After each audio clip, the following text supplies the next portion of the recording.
So welcome to all my dear students. कैसे हैं आप सब लोग। तो आप लोगों का वेलकम करता हूं मैं सोम के पार्ट 3 शॉर्ट रिवीजन पार्ट 3 में। तो अभी तक हमने फर्स्ट चैप्टर का सोम के बहुत अच्छे से रिवीजन देखा, बहुत तसल्ली से उसको रिवीजन को करा हमने, और मैं श्योर हूं कि आप उस रिवीजन को करेंगे, उसके बाद आप ऑब्जेक्टिव आराम से लगा सकते हैं। तो अब आगे हम बढ़ते हैं और आज हम बड़ा इंपॉर्टेंट सेशन करने वाले हैं, क्योंकि ये पार्ट 3 में जो मैं टॉपिक लेने वाला हूं that is very very important और very very difficult for some other students. तो कुछ बच्चों के लिए काफी डिफिकल्ट होता है, लेकिन देखिए अगर आप इसमें कंप्लीटली अपना हुनर चाहते हैं कि मैं हर तरह का क्वेश्चन कर पाऊं, तो उसके लिए तो देखिए सबसे पहले तो सब्जेक्टिव करना ही होगा आपको प्रॉब्लम। लेकिन अगर आप ऑब्जेक्टिव इसका अटेम्प्ट करना चाहते हैं बिना किसी खास कैलकुलेशन के, तो फिर इस रिवीजन सेशन से हमारा वो काम हो जाएगा। तो मैं बात कर रहा हूं पार्ट 3 में एसएफडी बीएमडी की। तो सोम में आज हम पार्ट 3 में एसएफडी बीएमडी की हर वो छोटी छोटी ट्रिक्स के बारे में डिस्कस करेंगे, हर वो चीज समझने की कोशिश करेंगे जिससे हमारा ऑब्जेक्टिव क्वेश्चन जो है वो आराम से लगाया जा सकता है बिना किसी ज्यादा बड़ी कैलकुलेशन के। तो जितनी भी पॉसिबल ट्रिक्स हैं, जितनी भी पॉसिबल शॉर्ट चीजें हैं उसमें, वो मैं आपको सब इस लेक्चर में बताने वाला हूं। तो स्टार्ट करेंगे हम लोग आज का सेशन। चलिए एसएफडी बीएमडी से। एसएफडी बीएमडी, तो देखिए हम सभी लोग जानते हैं कि एसएफडी बीएमडी का जिक्र कहां होता है, जब हम लोग बात करते हैं बीम्स के ऊपर, ठीक है ना। बीम्स एक क्या है, एक हॉरिजॉन्टल स्ट्रक्चर मेंबर है। बीम्स एक हॉरिजॉन्टल स्ट्रक्चरल मेंबर है, ठीक है ना। तो जब किसी भी हॉरिजॉन्टल स्ट्रक्चर मेंबर पे ऑफ एनी क्रॉस सेक्शन, किसी भी तरह का क्रॉस सेक्शन हो सकता है, तो किसी भी क्रॉस सेक्शन के हॉरिजॉन्टल स्ट्रक्चर मेंबर पे जब हम कोई फोर्स अप्लाई करते हैं, कोई लोड उसके ऊपर लगाते हैं, लोड भी किसी भी टाइप का हो सकता है, लेकिन जब इस तरह की बीम में हम लोग कोई लोड अप्लाई करते हैं, तो आप देख सकते हैं कि this is the cross section of the beam and this is the load. तो लोड जो है वो बीम के क्या है, पैरेलल है, क्रॉस सेक्शन के पैरेलल है, तो that's why it is a shear load. तो इसलिए बीम पे कोई भी लोड लिया जाता है तो वो एक शियर फोर्स ही माना जाता है, या फिर आप कोई कपल लगा रहे हैं तो फिर वो एक मोमेंट माना जाएगा, बेंडिंग मोमेंट। तो ये हमेशा याद रखिए कि किसी भी बीम पे एक शेयर लोड लगने की वजह से सिर्फ दो ही एक्शन हो सकते हैं। ये मैंने आपको टाइप्स ऑफ लोडिंग में बहुत अच्छे से समझाया था प्रीवियस कहीं लेक्चर्स में, कि जहां पे मैं कह रहा था कि किसी भी बॉडी पे अगर कोई शेयर लोड लगता है तो उस बॉडी का बेंड होना तय है, मतलब उसमें ऑटोमेटिकली बेंडिंग मोमेंट लगता ही लगता है। ये चीज क्लियर कट है।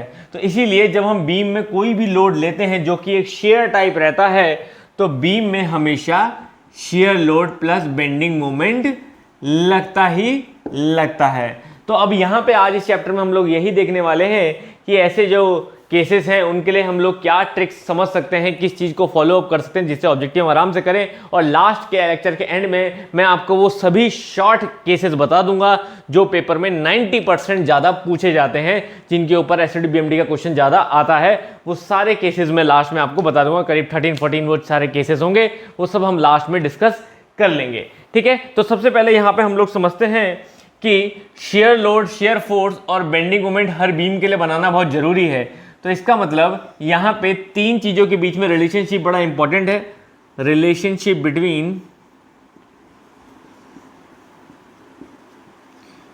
बिटवीन किसी भी बीम पे लोड क्या लग रहा है, ठीक है, load, share force and bending moment.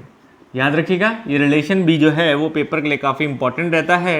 एक एक पॉइंट को शांति से ध्यान से समझ, देखिए हम लोग ट्राई कर रहे हैं, शांति से अच्छे से समझने की कोशिश कर रहे हैं। नहीं समझ आएगा तो और तरीके अपनाया करेंगे, लेकिन फिलहाल ध्यान से, इसलिए ये वाला दिमाग से हटा जाइएगा, अरे मेरे समझ में आना ही चाहिए ऐसा कुछ। आप शांति से सुनते जाइए, समझने की कोशिश करते जाइए, समझ में आएगा बहुत अच्छा, नहीं आएगा फिर मुझे बताइए, दूसरे तरीके से देखेंगे, ठीक है ना। इसलिए किसी तरह का टेंशन तो लेना ही नहीं है कि ऐसा नहीं तो क्या, ऑप्शंस बहुत हैं, ठीक है। तो relationship between load, share force and bending moment. तो जब आप लोड, शेयर फोर्स और बेंडिंग मोमेंट के बीच में रिलेशनशिप स्टैब्लिश करते हैं तो बड़ा सिंपल सा रिलेशनशिप होता है कि अगर हम कोई भी बीम लें, उस बीम के किसी भी हिस्से में, किसी भी पार्ट में, in any part of the beam we calculating, ठीक है ना, ये मान लीजिए ए पॉइंट है, ये बी पॉइंट है, at any part of the beam we are going to calculate the value of shear force and bending moment, then check the load on that part.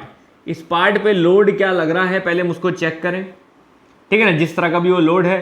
फिर आप हमेशा देखें कि difference between the load between two point, इन दो point के बीच में जो लोड का डिफरेंस होगा W B minus W A, it's always gives the slope of the shear force diagram. जो भी शेयर फोर्स आप बनाएंगे उसका जो स्लोप होगा, कि यहां से यहां तक शेयर फोर्स कैसा डिस्ट्रीब्यूट हो रहा है, ये स्लोप हमेशा डिफरेंस इन लोड के बराबर होगा। मतलब बी से ए तक अगर लोड का डिफरेंस घट रहा है, कम हो रहा है, तो फिर हम शेयर फोर्स के स्लोप को भी कम ही बनाएंगे, और अगर बढ़ रहा है तो बढ़ाएंगे। सेम ऐसे ही हो गया लोड और शेयर फोर्स के बीच में डिफरेंस। सेम ऐसे ही अगर हम शेयर फोर्स का डिफरेंस देखें बी और ए के बीच में, तो वी विल फाइंड दैट कि the difference in shear force between point B and A is equal to the slope of the bending moment diagram, is equal to the slope of the bending moment diagram between that support,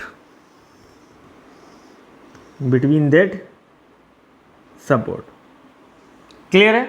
तो this is called the slope and this is called the relationship between load, share force and bending moment diagram. इस relation को आप follow करिए, numerical में भी आपको help करता है और बेंडिंग मोमेंट शेयर फोर्स का स्लोप ड्रॉ करने में भी हेल्प करता है। तो इसकी हेल्प से हम कैलकुलेशन एंड स्लोप ड्रॉ दोनों चीजें कर सकते हैं।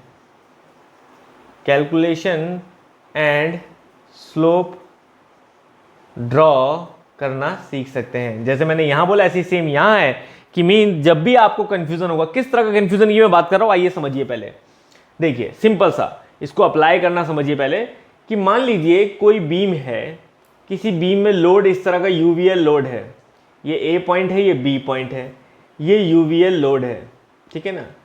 तो आपको दिखाई दे रहा है लोड जो है वो ए टू बी इस तरह का है। अब यहां पे आप मान लीजिए अपना शेयर फोर्स डायग्राम बना रहे हैं, मान लेते हैं आप अपना शेयर फोर्स डायग्राम बना रहे हैं। अब आपको शेयर फोर्स डायग्राम में यहां पे मान लीजिए दिख रहा है कि यहां पे फोर्स इतना है, ठीक है, और यहां कहीं आपको दिख रहा है कि यहां पे फोर्स जो है वो मान लीजिए 0 है, कुछ भी ऐसा। अब आपको लग रहा है कि मैं यहां और यहां पॉइंट को, ए और बी पॉइंट को अगर मैं शेयर फोर्स डायग्राम में मिलाऊं, तो मैं ऐसे कर्व से मिलाऊं या ऐसे कर्व से मिलाऊं। यही तो कंफ्यूजन रहता है ना, कि मैं ऐसे कर्व से मिलाऊं या फिर ऊपर वाले कर्व से ज्वाइन करूं। तो बस यही तो चीज को समझने के लिए उसका हेल्प लेना है हमें, है ना। आपको सिंपली क्या करना है, आपको पहले ये समझना होगा कि ऐसे स्लोप और ऐसे स्लोप में अंतर क्या है। अगर मैं बी से ए ये ड्रॉ कर रहा हूं इधर को एरो मारते हुए, तो ये मेरा इंक्रीजिंग स्लोप है, मतलब पॉजिटिव स्लोप है, इंक्रीजिंग स्लोप है।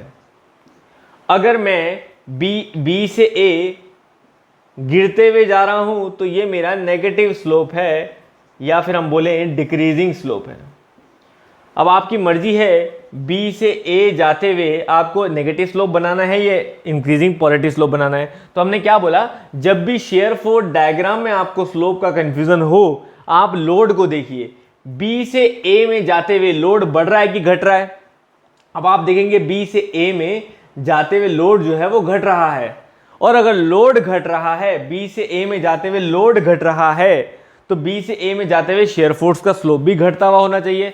तो बस आपने उठाया और बी से ए में आपने शेयर फोर्स का स्लोप भी घटता हुआ बनाया, बात खत्म। सिंपल, पॉजिटिव तो साइन है, बस ये घटता हुआ स्लोप हो गया, देखिए डिक्रीजिंग स्लोप, सिंपल, ठीक है ना। और स्लोप हमेशा जब भी ड्रॉ करें नीचे से ऊपर को करें, क्योंकि ऊपर से नीचे करोगे तो कंफ्यूजन क्रिएट होगा। नीचे से ऊपर को समझना आसान रहता है, मतलब हमेशा नीचे वाली जो वैल्यू है, जो जीरो लाइन पे जो वैल्यू है, उससे जो हायर वैल्यू की तरफ जा रही है, इस तरह से। अब मान लीजिए इसी में अगेन मैं आगे चलता हूं इसी क्वेश्चन में, और आपको अब बीएमडी ड्रॉ करना है। उसमें भी आपको मान लीजिए स्लोप का नहीं पता है ना, इसमें भी आपको स्लोप का नहीं पता। आपको पता है एक वैल्यू मेरी ये है और एक वैल्यू मेरी ये है, मुझे इसको ऐसे ज्वाइन करना चाहिए या ऐसे ज्वाइन करना चाहिए, ठीक है, कैसे भी ज्वाइन कर सकते हैं। अब सेम यहां पे भी आप क्या करें, मैंने बोला नीचे से ऊपर को वैल्यू, तो इन दोनों में नीचे वैल्यू कौन थी, ये वाली है ना। तो कर्व हमेशा नीचे से ऊपर, जैसे इन दोनों में नीचे कौन थी, ये वाली वैल्यू, तो नीचे से ऊपर को बनाया स्लोप। ऐसे इन दोनों में कौन सी, एक जीरो लाइन पे उसके नीचे है, तो नीचे वाली, तो नीचे से ऊपर को बनाना हमेशा स्लोप आसानी होगी। अब देखो यहाँ पे क्या है, अब यहाँ स्लोप ऐसे आना चाहिए कि ऐसे, तो आपको पता है कि ये BMD का स्लोप देखने के लिए आपको क्या देखना है, शेयर फोर्स डायग्राम देखना है। शेयर फोर्स की वैल्यू, BMD का स्लोप तभी बढ़ेगा जब शेयर फोर्स की वैल्यू बढ़ रही होगी। अब आप देखो A से B, अब मैं A से B चल रहा हूं क्योंकि मैं इधर से इधर बनाऊंगा नीचे से ऊपर को, तो A से B जाते हुए शेयर फोर्स की वैल्यू बढ़ रही है घट रही है। अब आप देखो शेयर फोर्स की वैल्यू यहाँ इतनी है और यहाँ 0 है, तो शेयर फोर्स की वैल्यू A से B में क्या हो रही है, घट रही है। और अगर शेयर फोर्स की वैल्यू यहाँ से यहाँ जाते हुए घट रही है, तो बेंडिंग मोमेंट का स्लोप भी यहाँ से यहाँ जाते हुए घटता हुआ होना चाहिए। ये घटता हुआ स्लोप हुआ, अगर इंक्रीजिंग बनाते तो ऐसे बनाते, समझ आएगी बात। तो इस तरह से हम लोग ये स्लोप ड्रॉ करने में इस कैलकुलेशन का यूज करते हैं, इस रिलेशन का जो है वो यूज करते हैं। क्लियर है, समझ आ गई बात। बाकी इसमें कहाँ केसेस में, सभी केसेस में बहुत ज्यादा यूज होता है। देखिए शेयर फोर्स में तो यूज वहीं होगा जहां यूवीएल दिया होगा, क्योंकि शेयर फोर्स में यूवीएल के ही केस में कर्व ड्रॉ होगा, ठीक है ना। लेकिन बेंडिंग मोमेंट में जो है वो यूडीएल यूवीएल सब में इसकी जरूरत पड़ती ही पड़ती है।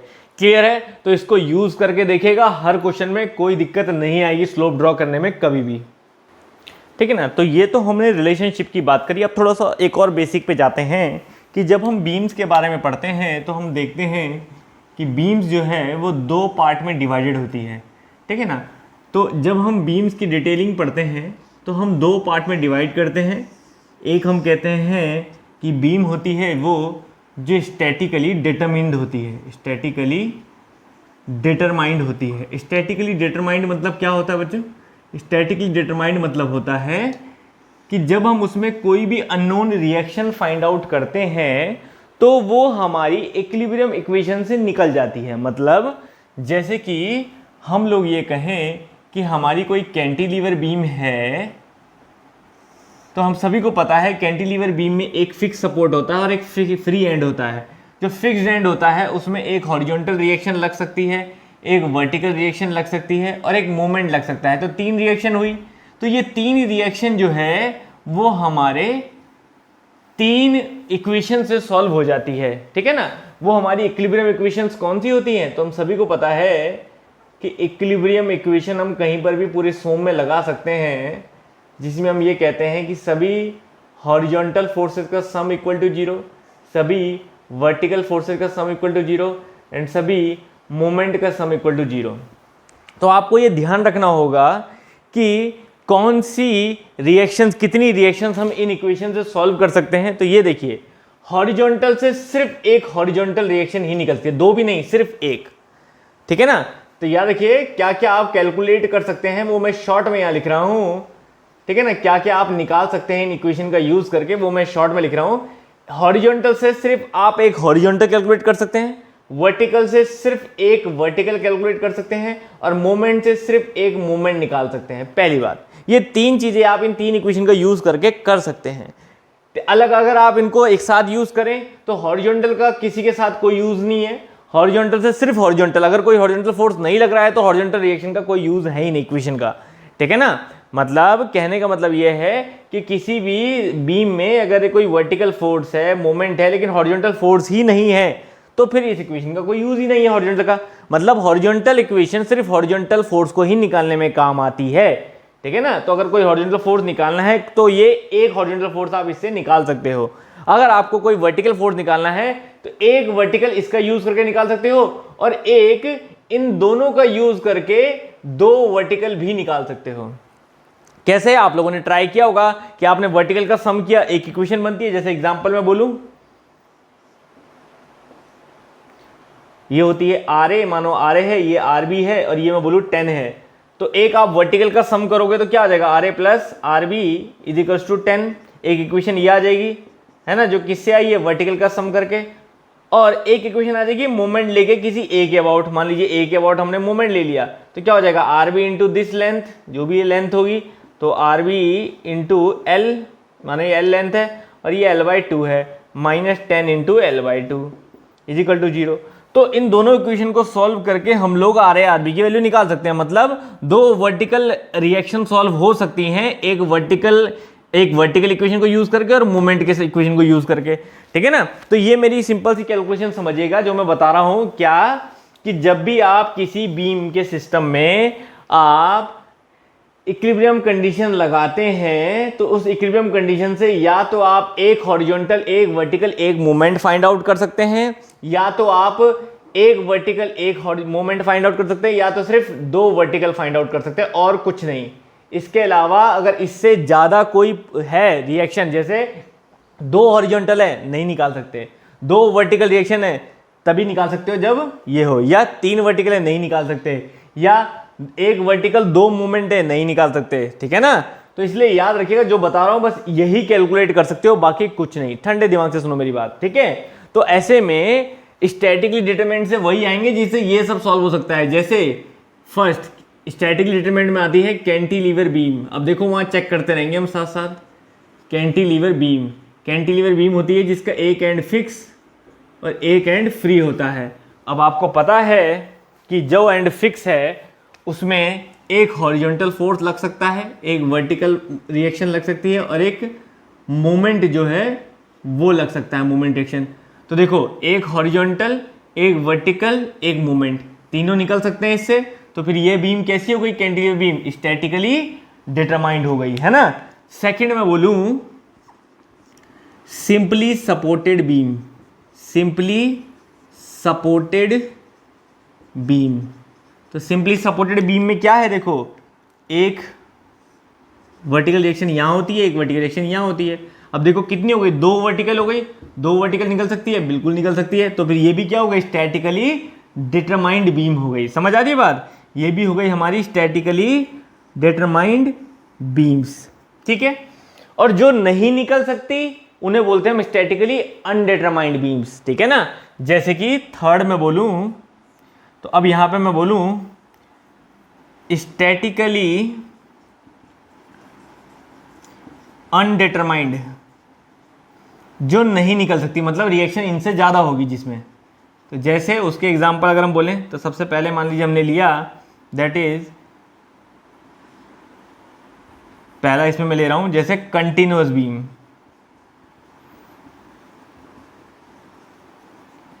अब कंटिन्यूअस बीम में क्या होती है? कंटिन्यूअस बीम होती है इसमें दो से ज्यादा सपोर्ट होते हैं। जैसे दो हो गए, उसके बाद एक सपोर्ट और लग गया। तो अब देखो अब कितनी रिएक्शन हो गई? तीन वर्टिकल हो गई ना। अब हो गई, यहां तो दो वर्टिकल थी लेकिन यहां हो गई अब तीन वर्टिकल। तो अब खुद ही बताओ, क्या यहां पे कहीं मैंने लिखा है तीन वर्टिकल हो सकती है? सब नहीं हो सकती ना। तो ये क्या होगा? स्टैटिकली अनडिटरमाइंड बीम्स हो गई। आप आराम से बता सकते हो। समझ आ रही है बात? सेकंड ऐसे ही एक कहलाती है हमारी propped beam. Propped beam, propped beam होती है कि जब हम कैंटिलीवर बीम के फ्री एंड पे एक सपोर्ट लगा देते हैं। तो अब देखो आप, हॉरिजॉन्टल, एक हॉरिजॉन्टल निकल सकता है, एक मूवमेंट निकल सकता है, एक वर्टिकल निकल सकता है, लेकिन एक और वर्टिकल आ गया। अब क्या हो गया? दो वर्टिकल हो गए, नहीं निकल सकता। क्यों? दो वर्टिकल अकेला निकल सकता ना, लेकिन दो वर्टिकल, एक मूवमेंट और एक आपका हॉरिजॉन्टल नहीं निकल सकता, ये कॉम्बिनेशन। तो ये भी क्या कहलाती है? तो आपकी स्टैटिकली अनडिटरमाइंड। समझ रहे ना? तो दो वर्टिकल तो है, अगर ये दो वर्टिकल अकेले होते जैसे यहां थे तो निकल जाता, लेकिन दो वर्टिकल या फिर हॉरिजॉन्टल मूवमेंट साथ में ना होता तो निकल जाता। लेकिन यहाँ दो वर्टिकल हॉरिजॉन्टल मूवमेंट भी है साथ में, तो मुश्किल है निकालना, खासकर मूवमेंट के वजह से, ठीक है ना। तो ये जो हम लिखते हैं इन दोनों के बीच में और है, और या तो यही निकल पाएगा या यही निकल पाएगा। मतलब दो रिएक्शन, ऐसा नहीं है कि ये भी निकल जाएगा और तब भी दो रिएक्शन निकल जाएगी, नहीं, या तो दो ही रिएक्शन या ये तीनों अलग अलग, बस, ठीक है। तो ये भी क्या होगा? Statically undetermined. और भी है ऐसे। थर्ड हम कह सकते हैं fixed beam. Fixed beam, fixed beam क्या हो जाती है? जहां पे इधर से भी फिक्स सपोर्ट हो और इधर से भी फिक्स सपोर्ट हो। तो जब दोनों तरफ से फिक्स है तो फिर क्या हो जाएगा? यहां से भी हॉरिजॉन्टल, यहां से भी हॉरिजॉन्टल, दो हॉरिजॉन्टल हो गई, दो वर्टिकल हो गई और दो ही मोमेंट भी हो गए। तो ये तो बिल्कुल भी पॉसिबल नहीं है इतनी ज़्यादा रिएक्शन निकालना। तो वहाँ आप देख सकते हो, तो दो तो कोई भी पॉसिबल नहीं है। तो ये भी क्या हो गई? स्टैटिकली अनडिटरमाइंड बीम्स हो गई। समझ आ रही है बात? तो ये स्टैटिकली अनडिटरमाइंड में आती है और स्टैटिकली डिटरमाइंड में ये आ जाती है। और एक और लिख लेते हैं यहाँ पे, थर्ड स्टैटिकली डिटरमाइंड में आ जाती है, जैसे ओवरहैंग बीम। ओवरहैंग बीम में भी दो ही वर्टिकल रिएक्शन हो सकती हैं, इस तरह से, तो उसको हम स्टैटिकली डिटरमाइंड में ले लेते हैं, क्योंकि स्टिल रिएक्शन, दो ही रिएक्शन है तो दो तो सॉल्व हो सकती हैं, इसलिए मैंने स्टैटिकली डिटरमाइंड में लिखा है। ये क्लियर है? तो समझ गया आप स्टैटिक डिटरमाइंड और अनडिटरमाइंड में अंतर। एक कहीं सुनने को आपको मिलता है फिक्स्ड बीम, तो यार कि उससे कंफ्यूज होने की जरूरत नहीं है। अगर कहीं पर फिक्स्ड बीम होती है, फिक्स्ड ऐसे लिखते हैं ना, FITCHED, फिक्स्ड बीम, तो उससे कंफ्यूज होने की जरूरत नहीं है, वो हम यहाँ पे यूज नहीं करते हैं। क्यों? क्योंकि उसको वो फिक्स्ड बीम उसे कहते हैं। जैसे मान लीजिए मैंने कोई आई सेक्शन की बीम ली, इस तरह की कोई आई सेक्शन की बीम है, लेकिन उसमें क्या किया मैंने, एक लेयर और चढ़ा दी डिफरेंट मटेरियल की, इसको मजबूत बनाने के लिए एक लेयर और चढ़ा दी मैंने ऐसे। तो अब ये बीम एक तरह की कंपोजिट टाइप की बीम है, उसको हम फिक्स्ड बीम कहते हैं, ठीक है ना। तो इससे लोडिंग उसमें कोई फर्क नहीं पड़ रहा है, तो इसलिए यहाँ पे लेने की जरूरत नहीं है, इसके सिर्फ क्रॉस सेक्शन में चेंजेस आएंगे, तो यहाँ पे लिखने की जरूरत नहीं है फिक्स्ड बीम को। समझ आ रही बात? तो ये बेसिक सा डिफरेंस है हमारा बीम के ऊपर, जो शॉर्ट रिविजन के लिए आपको पता होना जरूरी है, ठीक है ना। तो इसी टाइप ऑफ बीम से आप एक चीज और लिख सकते हो, जैसे टाइप्स ऑफ सपोर्ट भी आप समझ सकते हो। तो आप सभी को पता है ये एक तरह का फिक्स्ड सपोर्ट कहलाता है ना, और ये एक रिएक्शन वाला रोलर सपोर्ट हो सकता है, ठीक है ना, और दो रिएक्शन वाला हिंज सपोर्ट होता है, जिसको पिन सपोर्ट भी कहते हैं। इस तरह से हम लोग दिखाएं तो ये दो रिएक्शन वाला होता है, एक हॉरिजॉन्टल और एक वर्टिकल। क्लियर है? नाउ अब हम इंपॉर्टेंटली देखते हैं, सपोर्ट तो सभी को पता है, तो बहुत ही बेसिक जानकारी है। अब हम आगे देखें तो अब हम देखते हैं टाइप्स ऑफ लोड के बारे में। तो आप सभी को पता है कि लोड किसी भी टाइप का हो, हमारी SFD BMD में हम उसे पॉइंट लोड और कंसंट्रेटेड मोमेंट में कन्वर्ट कर देते हैं। मतलब सबसे पहले होता है पॉइंट लोड। पॉइंट लोड में हमारे दो तरह के होते हैं, किसी बीम के पॉइंट पे लगने वाला कोई लोड या किसी पॉइंट पे लगने वाला कोई मोमेंट। इसे बोलते हैं कंसंट्रेटेड पॉइंट लोड, इसे बोलते हैं कंसंट्रेटेड मोमेंट, ठीक है ना। सेकंड हमारा होता है couple. Second is our couple. तो कपल होता है जब किसी बीम में किसी प्लेट पे इक्वल एंड अपोजिट फोर्स लगते हैं किसी दूरी पे, ठीक है ना। जब इक्वल एंड अपोजिट फोर्स लगते हैं किसी एक दूरी पे, तो उसको हम बोलते हैं कपल, ठीक है। थर्ड हमारा होता है distributed load. Distributed load. Distributed load मतलब क्या? डिस्ट्रीब्यूटेड लोड मतलब होता है किसी भी बीम में जब हमारा किसी भी पर्टिकुलरली लेंथ तक कोई समान लोड बराबरी से बटा हुआ हो, ठीक है ना। A constant load is distributed along some length, तो उसको हम UDL बोलते हैं, उसको हम UDL बोलते हैं, यूनिफॉर्म डिस्ट्रीब्यूटेड लोड। तो यहाँ पे क्या होता है, किसी बीम में ये लोड जो है वो बराबर जो है वो पूरी लेंथ तक, जितनी भी लेंथ में ये लगा होगा उतनी लेंथ तक बराबर डिस्ट्रीब्यूट होता है। तो ऐसे में इसको हम पॉइंट लोड में कन्वर्ट कैसे करते हैं, तो सभी को पता है कि इसकी हम हाफ लेंथ में लगाते हैं। जितनी लेंथ में ये लग रहा है उसकी आधी लेंथ में हम इसे लगाते हैं, और कितना लगाते हैं, जितना इसकी इंटेंसिटी होती है, जैसे W न्यूटन पर मीटर। तो इसको एक रेक्टेंगल समझो, तो इस रेक्टेंगल का एरिया क्या हुआ, W हाइट है और L लेंथ है, तो रेक्टेंगल का एरिया होगा W इंटू L, तो बस WL का लोड। तो ये एक पॉइंट लोड में कन्वर्ट हो जाता है, फिर उससे हम सॉल्व कर सकते हैं, ठीक है ना। ऐसे ही अगला डिस्ट्रीब्यूटेड लोड होता है हमारा UVL।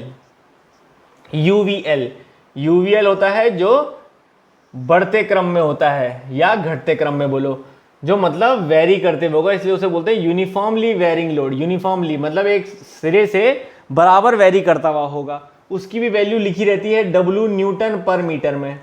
तो याद रखिए अगर ये भी L लेंथ तक डिस्ट्रीब्यूट है तो आप सबको इसका भी पता होना चाहिए कि इसको पॉइंट लोड में कैसे कन्वर्ट करते हैं। तो जैसे हमने ये रेक्टेंगल था तो इसके सेंट्रॉइड के हिसाब से इसको हाफ में लगाया था दोनों लेंथ के, और ऐसे ही इसको ट्रायंगल के हिसाब से हम हाइट वाली साइड से 1/3 पे लगाते हैं।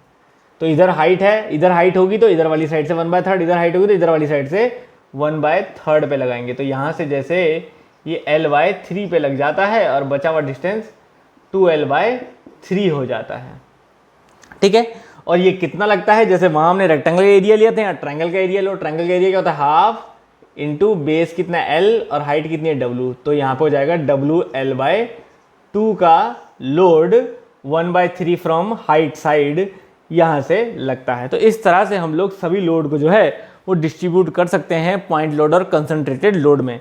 तो यहाँ पे आप बिल्कुल बेसिक वाली चीज़ें तो रिवाइज हो गई सारी, relationship, load, share, foot, bending मैंने बता दिया आपको टाइप्स ऑफ बीम्स के बारे में बता दिए, यहाँ पे आपको टाइप्स ऑफ लोड के बारे में बता दिया। तो चलिए अब मैं आ जाता हूँ कैलकुलेटिव पार्ट में, क्या क्या ट्रिक्स और क्या क्या चीज़ें आप लोग लगा सकते हैं अपनी कैलकुलेशन आसान करने के लिए। ठीक है, अब आते हैं हम लोग कैलकुलेशन रूट ट्रिक में। तो सबसे पहले बात करें हम कैलकुलेशन ऑफ रिएक्शन की, कैलकुलेशन ऑफ रिएक्शंस, ठीक है ना, क्योंकि इसके रिलेटेड भी कुछ ट्रिक्स होती हैं जो आपको ध्यान रखनी चाहिए। जैसे सबसे पहले बेसिक ट्रिक तो क्या होती है, सिमेट्रिकल लोडिंग। अगर आपकी लोडिंग सिमेट्रिकल है, सिमेट्रिकल शेयर लोडिंग, ठीक है ना, याद रखिएगा सिमेट्री भी जो है वो शेयर लोडिंग के लिए होनी चाहिए, मूवमेंट के लिए नहीं। मतलब अगर आपका किसी भी बीम में कोई लोड लग रहा है, ठीक है ना, और वो लोड जो है बराबर है, मतलब पूरा बीम को अगर हम बराबर बराबर बांटें, मान लीजिए L L L मैं बोलूँ और यहाँ पे RA और RB रिएक्शन मुझे निकालना है, तो बड़ा सिंपल सी बात है, मैक्सिमम बच्चों को ये चीज़ पता भी है कि देखिए बिल्कुल अगर मैं इसको बीचों बीच से काटता हूँ तो ये एक दूसरे का बिल्कुल सिमेट्री है, जैसा इधर है वैसा इधर है, मतलब डिस्टेंस भी बराबर बराबर होने चाहिए और लोडिंग मतलब एक दूसरे का मिरर इमेज होना चाहिए, आमने सामने बिल्कुल। तो अगर ऐसा है तो आपको पता है जो भी ऊपर लोड होता है, जो भी ऊपर लोड होता है उनका जोड़ करके, है ना, जो भी ऊपर लोड होगा आपका उनका जोड़ करके आधा आधा बांट देते हैं। तो ऐसे में 2W 2W 4W 4W का आधा 2W इधर और 2W इधर हो जाता है। ये एक सिंपल सा तरीका है जिस तरह से हम लोड को आधा आधा बांट सकते हैं। इसलिए जब भी इस तरह का सिंपल क्वेश्चन हमारे पास आता है कि रिएक्शन निकालिए, W लोड है तो W/2 सीधा सीधा रिएक्शन हो जाता है, पहली बात, ठीक है ना। दूसरा केस हम कहते हैं सभी सिमेट्री में हमने ऐसे ही करना है, जितने भी शेयर लोड होंगे, अगर मोमेंट लगा दिया मैंने इसके बीच में तब ऐसा नहीं हो पाएगा। मानो मैं दोनों साइड भी मोमेंट लगा दूं, ऐसा भी इधर और इधर, तो भी ये सिमेट्री नहीं कहलाएगा, तो भी ये हम ऐसा आधा आधा नहीं करते, क्योंकि मोमेंट का आधा आधा नहीं हो सकता है, लोड का हो सकता है। इसलिए सिर्फ लोड के लिए मैंने एग्जांपल दिया आपको कि जब सिर्फ लोड एक जैसे हो तब, मोमेंट नहीं, मोमेंट का भी बताता हूं क्या करना है। तो जब सिर्फ लोड एक जैसे हो तब हम ऐसे बांट सकते हैं। सेकंड हम बोलें, ठीक है, सेकंड हम बोलें जब कोई मोमेंट हो तो भी एक सिंपल सा तरीका रखना है। अगर मान लीजिए बीच में कोई मोमेंट लग रहा है M और इसकी लेंथ है मान लीजिए कोई L, तो अगर बीच में कोई मोमेंट लग रहा है तो आप ये सिंपल समझिए कि जो रिएक्शन होगी इधर और इधर, वो देखिए मोमेंट लग रहा मतलब बीम को ऐसे घुमाने की कोशिश कर रहा है, तो बीम एक तरफ से ऊपर उठेगा और एक तरफ से नीचे जाएगा। तो जहां से ऊपर उठेगा वहां से बीम को रिएक्शन सपोर्ट ऐसे देना पड़ेगा, नीचे से ऊपर नहीं, ऊपर से नीचे ऐसे, तब जाके ये ऐसे से ऐसे इक्विलिब्रियम में रह पाएगा। तो इसीलिए भले ही हमें पता है कि हम ऊपर से देंगे सपोर्ट, लेकिन बनाते हम नीचे से ही हैं, तो फिर हम क्या करते हैं, तब आपने क्या करना है, जितने भी मोमेंट ऊपर लग रहा है, अभी तो एक ही लग रहा है, लेकिन जितने भी लग रहे हैं उन सब का sum divide by total length M/L इधर और M/L इधर करना है। बस फर्क ये है बीम ऐसे घूम रही है तो यहां से ऊपर उठ रहा है, जहां से ऊपर उठ रहा है वहां पे माइनस का साइन और लगा दो, -M/L, तो -M/L प्लस M/L। अगर मैं मूवमेंट को इधर बना दूंगा ऐसे, तो मतलब अब ऊपर उठेगा वहां से, तो अब यहां पॉजिटिव रखो, यहां माइनस बना दो, बस। तो बस आपको यह है जहां से बीम ऊपर उठ रहा है वहां पे रिएक्शन में माइनस लिखना है, बाकी दोनों जगह बराबर है, M/L, ठीक है ना। अगर यहाँ पे सपोर्ट जो है वो मोमेंट जो है वो एक से ज़्यादा हो जाते हैं, M भी लग रहा है, कोई 2M भी लग रहा है, कोई 6M भी लग रहा है, ऐसे दो ऐसे डायरेक्शन में, दो एक ऐसे, और लेंथ इसकी L है, तो भी क्या करना है, तो भी सेम करना है। आप मोमेंट का सम कर दो पहले, जो एक जैसे उनको जोड़ दो, जो अलग डायरेक्शन में माइनस कर दो, तो दो एक जैसे M 2M M 3M, और 3M में से 6M गए, बचा 3M, तो बस 3M यहाँ, 3M यहाँ, और क्या बोला हमने, divide by length, divide by length. अब माइनस साइन कहाँ आएगा, अब देखो इन तीनों का जब हमने जोड़ किया तो बड़ा कौन था, ये 3 mm इधर को था, 6 mm इधर को था, 6 mm बड़ा था ना, तो मतलब बीम इधर को जाएगा, इधर को जाएगा तो ये ऊपर उठेगा, तो ये माइनस है बस, तो -3m/L 3m/L। तो इस तरह से जो है रिएक्शंस हम लोग डायरेक्ट निकाल सकते हैं। अब एक बड़ा इंपॉर्टेंट जरूरत पड़ती है कि जब हमें बीचों बीच में सिमेट्रिक लोड हो तब तो हमें रिएक्शन निकालना आता है, लेकिन अगर हमारे पास इस तरह से लोड लग रहा हो W, यहां से मान लीजिए L/3 की दूरी पे लग रहा हो और यहां से मान लीजिए 2L/3 की दूरी पे लग रहा हो, L/3 और 2L/3 की दूरी पे अगर लोड लग रहा हो तो ऐसे में RA/RB का रिएक्शन जो है वो क्या होगा, सिंपल। तो यहां पे इस क्वेश्चन के लिए भी अगर आपको ट्रिक पता है तो आप तुरंत कर लेंगे।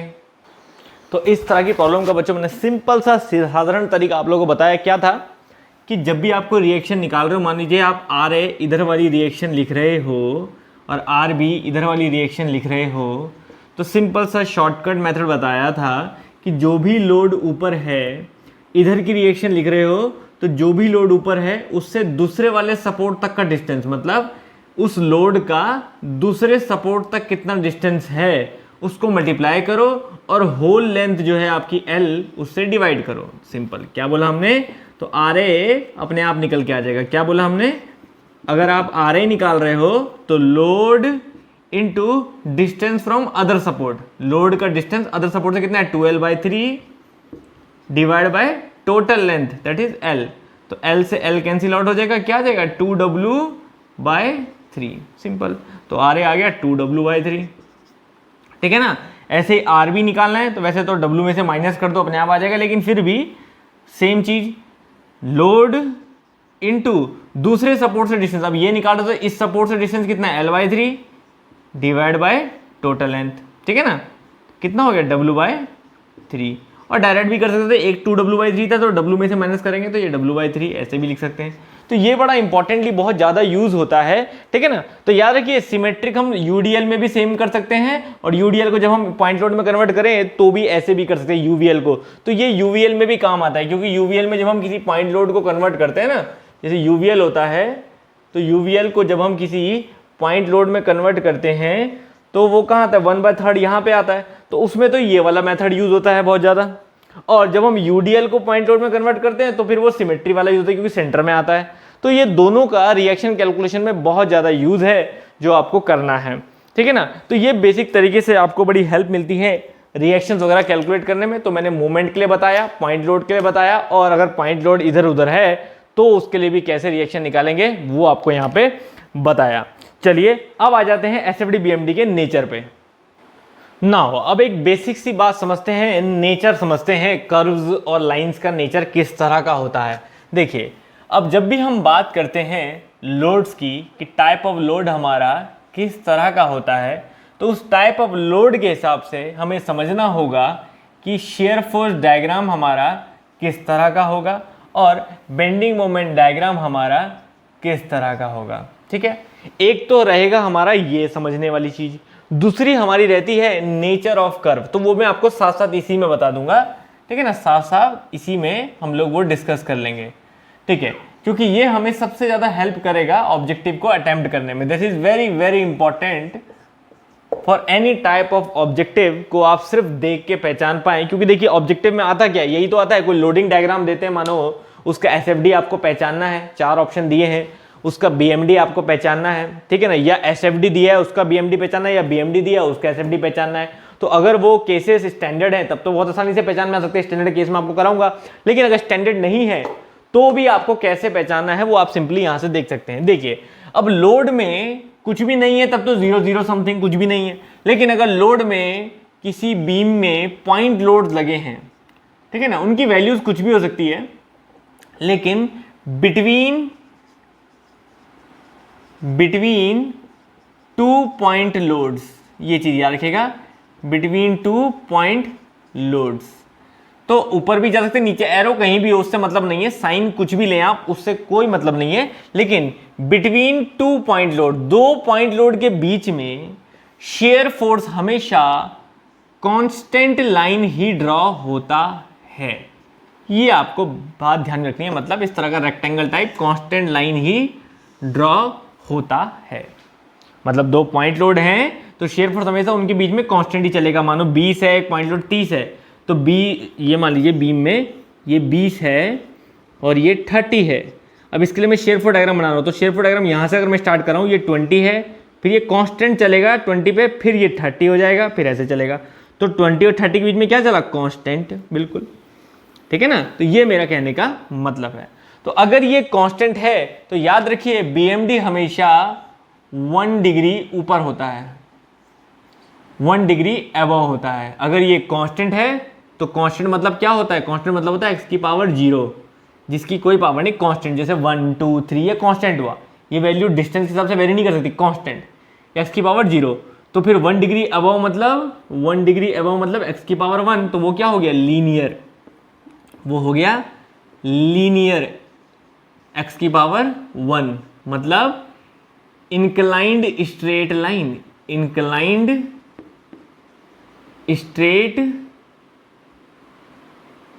स्ट्रेट लाइन वो चलता है इंक्लाइंड स्ट्रेट लाइन। मतलब ये अगर कांस्टेंट रहेगा तो BMD आपका इस तरह का लीनियर नेचर होगा, ठीक है ना, x की पावर 1 वाला कांस्टेंट स्ट्रेट लाइन, ठीक है ना। समझ आ गई बात। सेकंड, मतलब जैसे मैंने अभी एग्जांपल दिया था वही बता रहा हूं मैं कि यहाँ पे मैंने कहा था 20 है, यहाँ पे मैंने कहा था 30 है, तो SFD जो है वो हमने बनाया था 20 पे इतना चला, फिर 30 तक constant, between 2 point load SFD constant, फिर 30 पे जंप हुआ, फिर ऐसे। लेकिन अगर हम बेंडिंग मोमेंट डायग्राम बना रहे हैं, ये मान लीजिए SFD बनाया, बेंडिंग मोमेंट डायग्राम बना रहे होंगे इसके लिए, तो मान लीजिए हमने बोला यहाँ 20 है तो 0 ही रहेगा वो वैल्यू, और यहाँ से यहाँ तक ये ऐसे चलेगा बस। जितने देर में वो पॉइंट लोड पे चल रहा है उतने देर में यहाँ पे लीनियर चलेगा। ये सब चीज़ें यूनिवर्सली ट्रूथ रहने वाली हैं, ठीक है। अब यहाँ पे हम बोले कि अगर मान लीजिए मोमेंट लग रहे हैं, सिर्फ पॉइंट लोड है ही नहीं, सिर्फ मोमेंट लग रहे हैं, तो मतलब बिटवीन कंसंट्रेटेड मोमेंट्स के बीच में, अब देखिए मोमेंट्स होंगे तो कोई वर्टिकल लोड तो है नहीं, तो शेयर फोर्स क्या हो जाएगा? 0। शेयर फोर्स हो जाता है 0 लाइन, ठीक है ना। शेयर फोर्स 0 लाइन हो जाता है उस बीच में। अगर मोमेंट है तो मोमेंट के बीच में शेयर फोर्स 0 ही रहेगा हमेशा।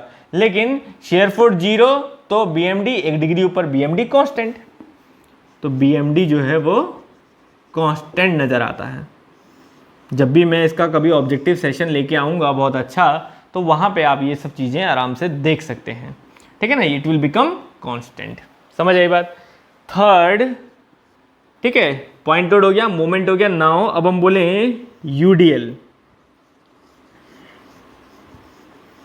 अगर UDL है, यूनिफॉर्मली डिस्ट्रीब्यूटेड लोड, तो UDL में SFD कैसा चलता है? अब याद रखिए UDL में SFD लीनियर हो जाता है। लीनियर मतलब x की पावर 1 वाला straight line, inclined straight line, तो कुछ ऐसा ही, ठीक है ना। वो ऊपर को जाए नीचे को जाए उससे फर्क नहीं पड़ता, बट इंक्लाइंड लाइन। अब ये इंक्लाइंड है तो ये 1 डिग्री ऊपर, मतलब पैराबोलिक। वो x की पावर 1 है तो ये 1 डिग्री ऊपर, पैराबोलिक मतलब x की पावर स्क्वायर, ठीक है ना। तो अब ये हमने ऐसे बनाया, तो ये कैसा भी होता है, ऊपर नीचे कहीं बनाओ, वो साइन का अलग फंडा है, साइन तो क्वेश्चन के साथ डिपेंड करेगा। लेकिन अब ये पैराबोलिक हो सकता है, तो ये ऐसा पैराबोलिक भी हो सकता है, वो भी मैंने आपको बताया, स्लोप देख के पता चलेगा। और ये ऐसा भी हो सकता है, और अंदर को डिक्रीजिंग कर्व ऐसा भी हो सकता है, तो वो डिपेंड करेगा क्वेश्चन पे, बट होगा पैराबोलिक, ठीक है ना। तो होगा पैराबोलिक कर्व, तो हम पैराबोलिक कर्व बना देते हैं बस। अब चाहे वो कर्व कहीं को भी जाए, बट होगा पैराबोलिक, चलेगा, ठीक है। अब फोर्थ हम बोले कि अगर UVL लगा हो, अब वो कैसा भी UVL होता है, इधर को भी हो सकता है और इधर भी हाइट वाला भी हो सकता है। लेकिन अगर UVL है तो उस UVL जितनी लेंथ तक UVL लगा है उतनी लेंथ में SFD हमेशा पैराबोलिक होगा। SFD हमेशा पैराबोलिक नेचर का होगा, x की पावर स्क्वायर वाला। तो पैराबोलिक नेचर मतलब अब SFD ऐसा आ जाएगा, या तो ऐसा कर्व आ जाएगा, जो भी कर्व जिस भी तरह का हो सकता है, इंक्रीज डिक्रीजिंग, वो अभी चर्चा का विषय नहीं है, वो तो क्वेश्चन टू क्वेश्चन डिपेंड करेगा। लेकिन हमने कहा पैराबोलिक। और ये तो BMD 1 डिग्री ऊपर, तो मतलब BMD should be cubic parabolic. थोड़ा सा और शार्प कर्व हो जाएगा, दैट इज क्यूबिक पैराबोलिक, मतलब x की पावर क्यूब होगा इस कर्व का नेचर 1 डिग्री ऊपर। तो ये बेसिक सी चीजें हैं जिससे हम लोड, एसएफडी और बीएमडी में एक रिलेशन स्टैब्लिश कर सकते हैं बहुत ही इजी तरीके से। समझ आई बच्चों बात? क्लियर है? तो यही हम बेसिक रिलेशन हम लोग आप किसी भी क्वेश्चन में उठा दें। देखो इसको प्रैक्टिस करने का तरीका भी बहुत अच्छा है बच्चों। आप चाहते हो कि मैं ऐसा देखने की प्रैक्टिस करूं तो बहुत बढ़िया है कि जो भी आपके पास आपकी टेक्स्ट बुक्स हैं, जैसे मान लीजिए कोई भी बुक आप हो तो उस बुक को आप लीजिए, ठीक है ना। जैसे मैं मान लीजिए यहाँ पे बहुत सारी बुक्स पढ़ी हैं, मैं कोई भी बुक उठाऊँ, ठीक है, यहाँ पे मैं कोई भी बुक उठाऊँ, इवन जैसे मैं राजपूत उठा लेता हूँ, मानो कोई भी बुक आप उठाएं तो उस कोई भी बुक में आपका एसएफडी बीएमडी बना हुआ होगा, ठीक है ना, एसएफडी बीएमडी बना हुआ होगा। तो देखो बहुत अच्छा तरीका है इससे प्रैक्टिस करने का, मैं आपको बता देता हूँ क्योंकि ये सब रिवीजन सेशन है तो ये जानना जरूरी है कि प्रैक्टिस भी कैसे करनी है। अब जैसे कोई भी क्वेश्चन है, ठीक है, अब जैसे ये क्वेश्चन है आपने देखा, अब आप सिंपल ऐसे हाथ रखिए, ये तो सिंपल क्वेश्चन है, एक यूवीएल वाला दिखाई दे रहा है आपको, नज़दीक से दिखाता हूँ, ठीक है ना। अभी देखिए ये तो सिंपल क्वेश्चन है हमारे पास यूवीएल वाला, ठीक है, थोड़ा सा जूम करूँ, हाँ देखो ये क्वेश्चन, ये तो सिंपल क्वेश्चन है यूवीएल वाला। तो आप ऐसे खुद अंदाजा लगा सकते हैं ना कि एसएफडी क्या होगा इसका। अब यूवीएल है तो एसएफडी भी पैराबोलिक होगा, तो बिल्कुल आपका पैराबोलिक है। तो बीएमडी भी क्यूबिक पैराबोलिक होगा, ये बीएमडी भी क्यूबिक पैराबोलिक है। तो इस तरह से आप प्रैक्टिस कर सकते हैं, ये तो सिंपल था। अब ऐसे आप कई ऐसा क्वेश्चन भी ले सकते हैं जिसमें कई सारे लोड लग रहे हो, वहाँ आप उसका आइडिया लगा पाएँ। देखो जैसे ये क्वेश्चन आपके सामने है, सामने दिखाई दे रहा है, ठीक है ना, ये वाला क्वेश्चन। अब आपने ऐसे हाथ रखा सिंपल, अब आप प्रैक्टिस कर रहे हैं, सिर्फ आप कह रहे हैं कि यार देखो मुझे दिखाई दे रहा है कि एक कैंटिलीवर बीम है जिसमें पॉइंट लोड भी है और मोमेंट भी है। तो मोमेंट से तो एसएफडी में फर्क नहीं पड़ता है, पर पॉइंट लोड है, ए पे भी है, डी पे भी है, डी पे भी और बी पे रिएक्शन।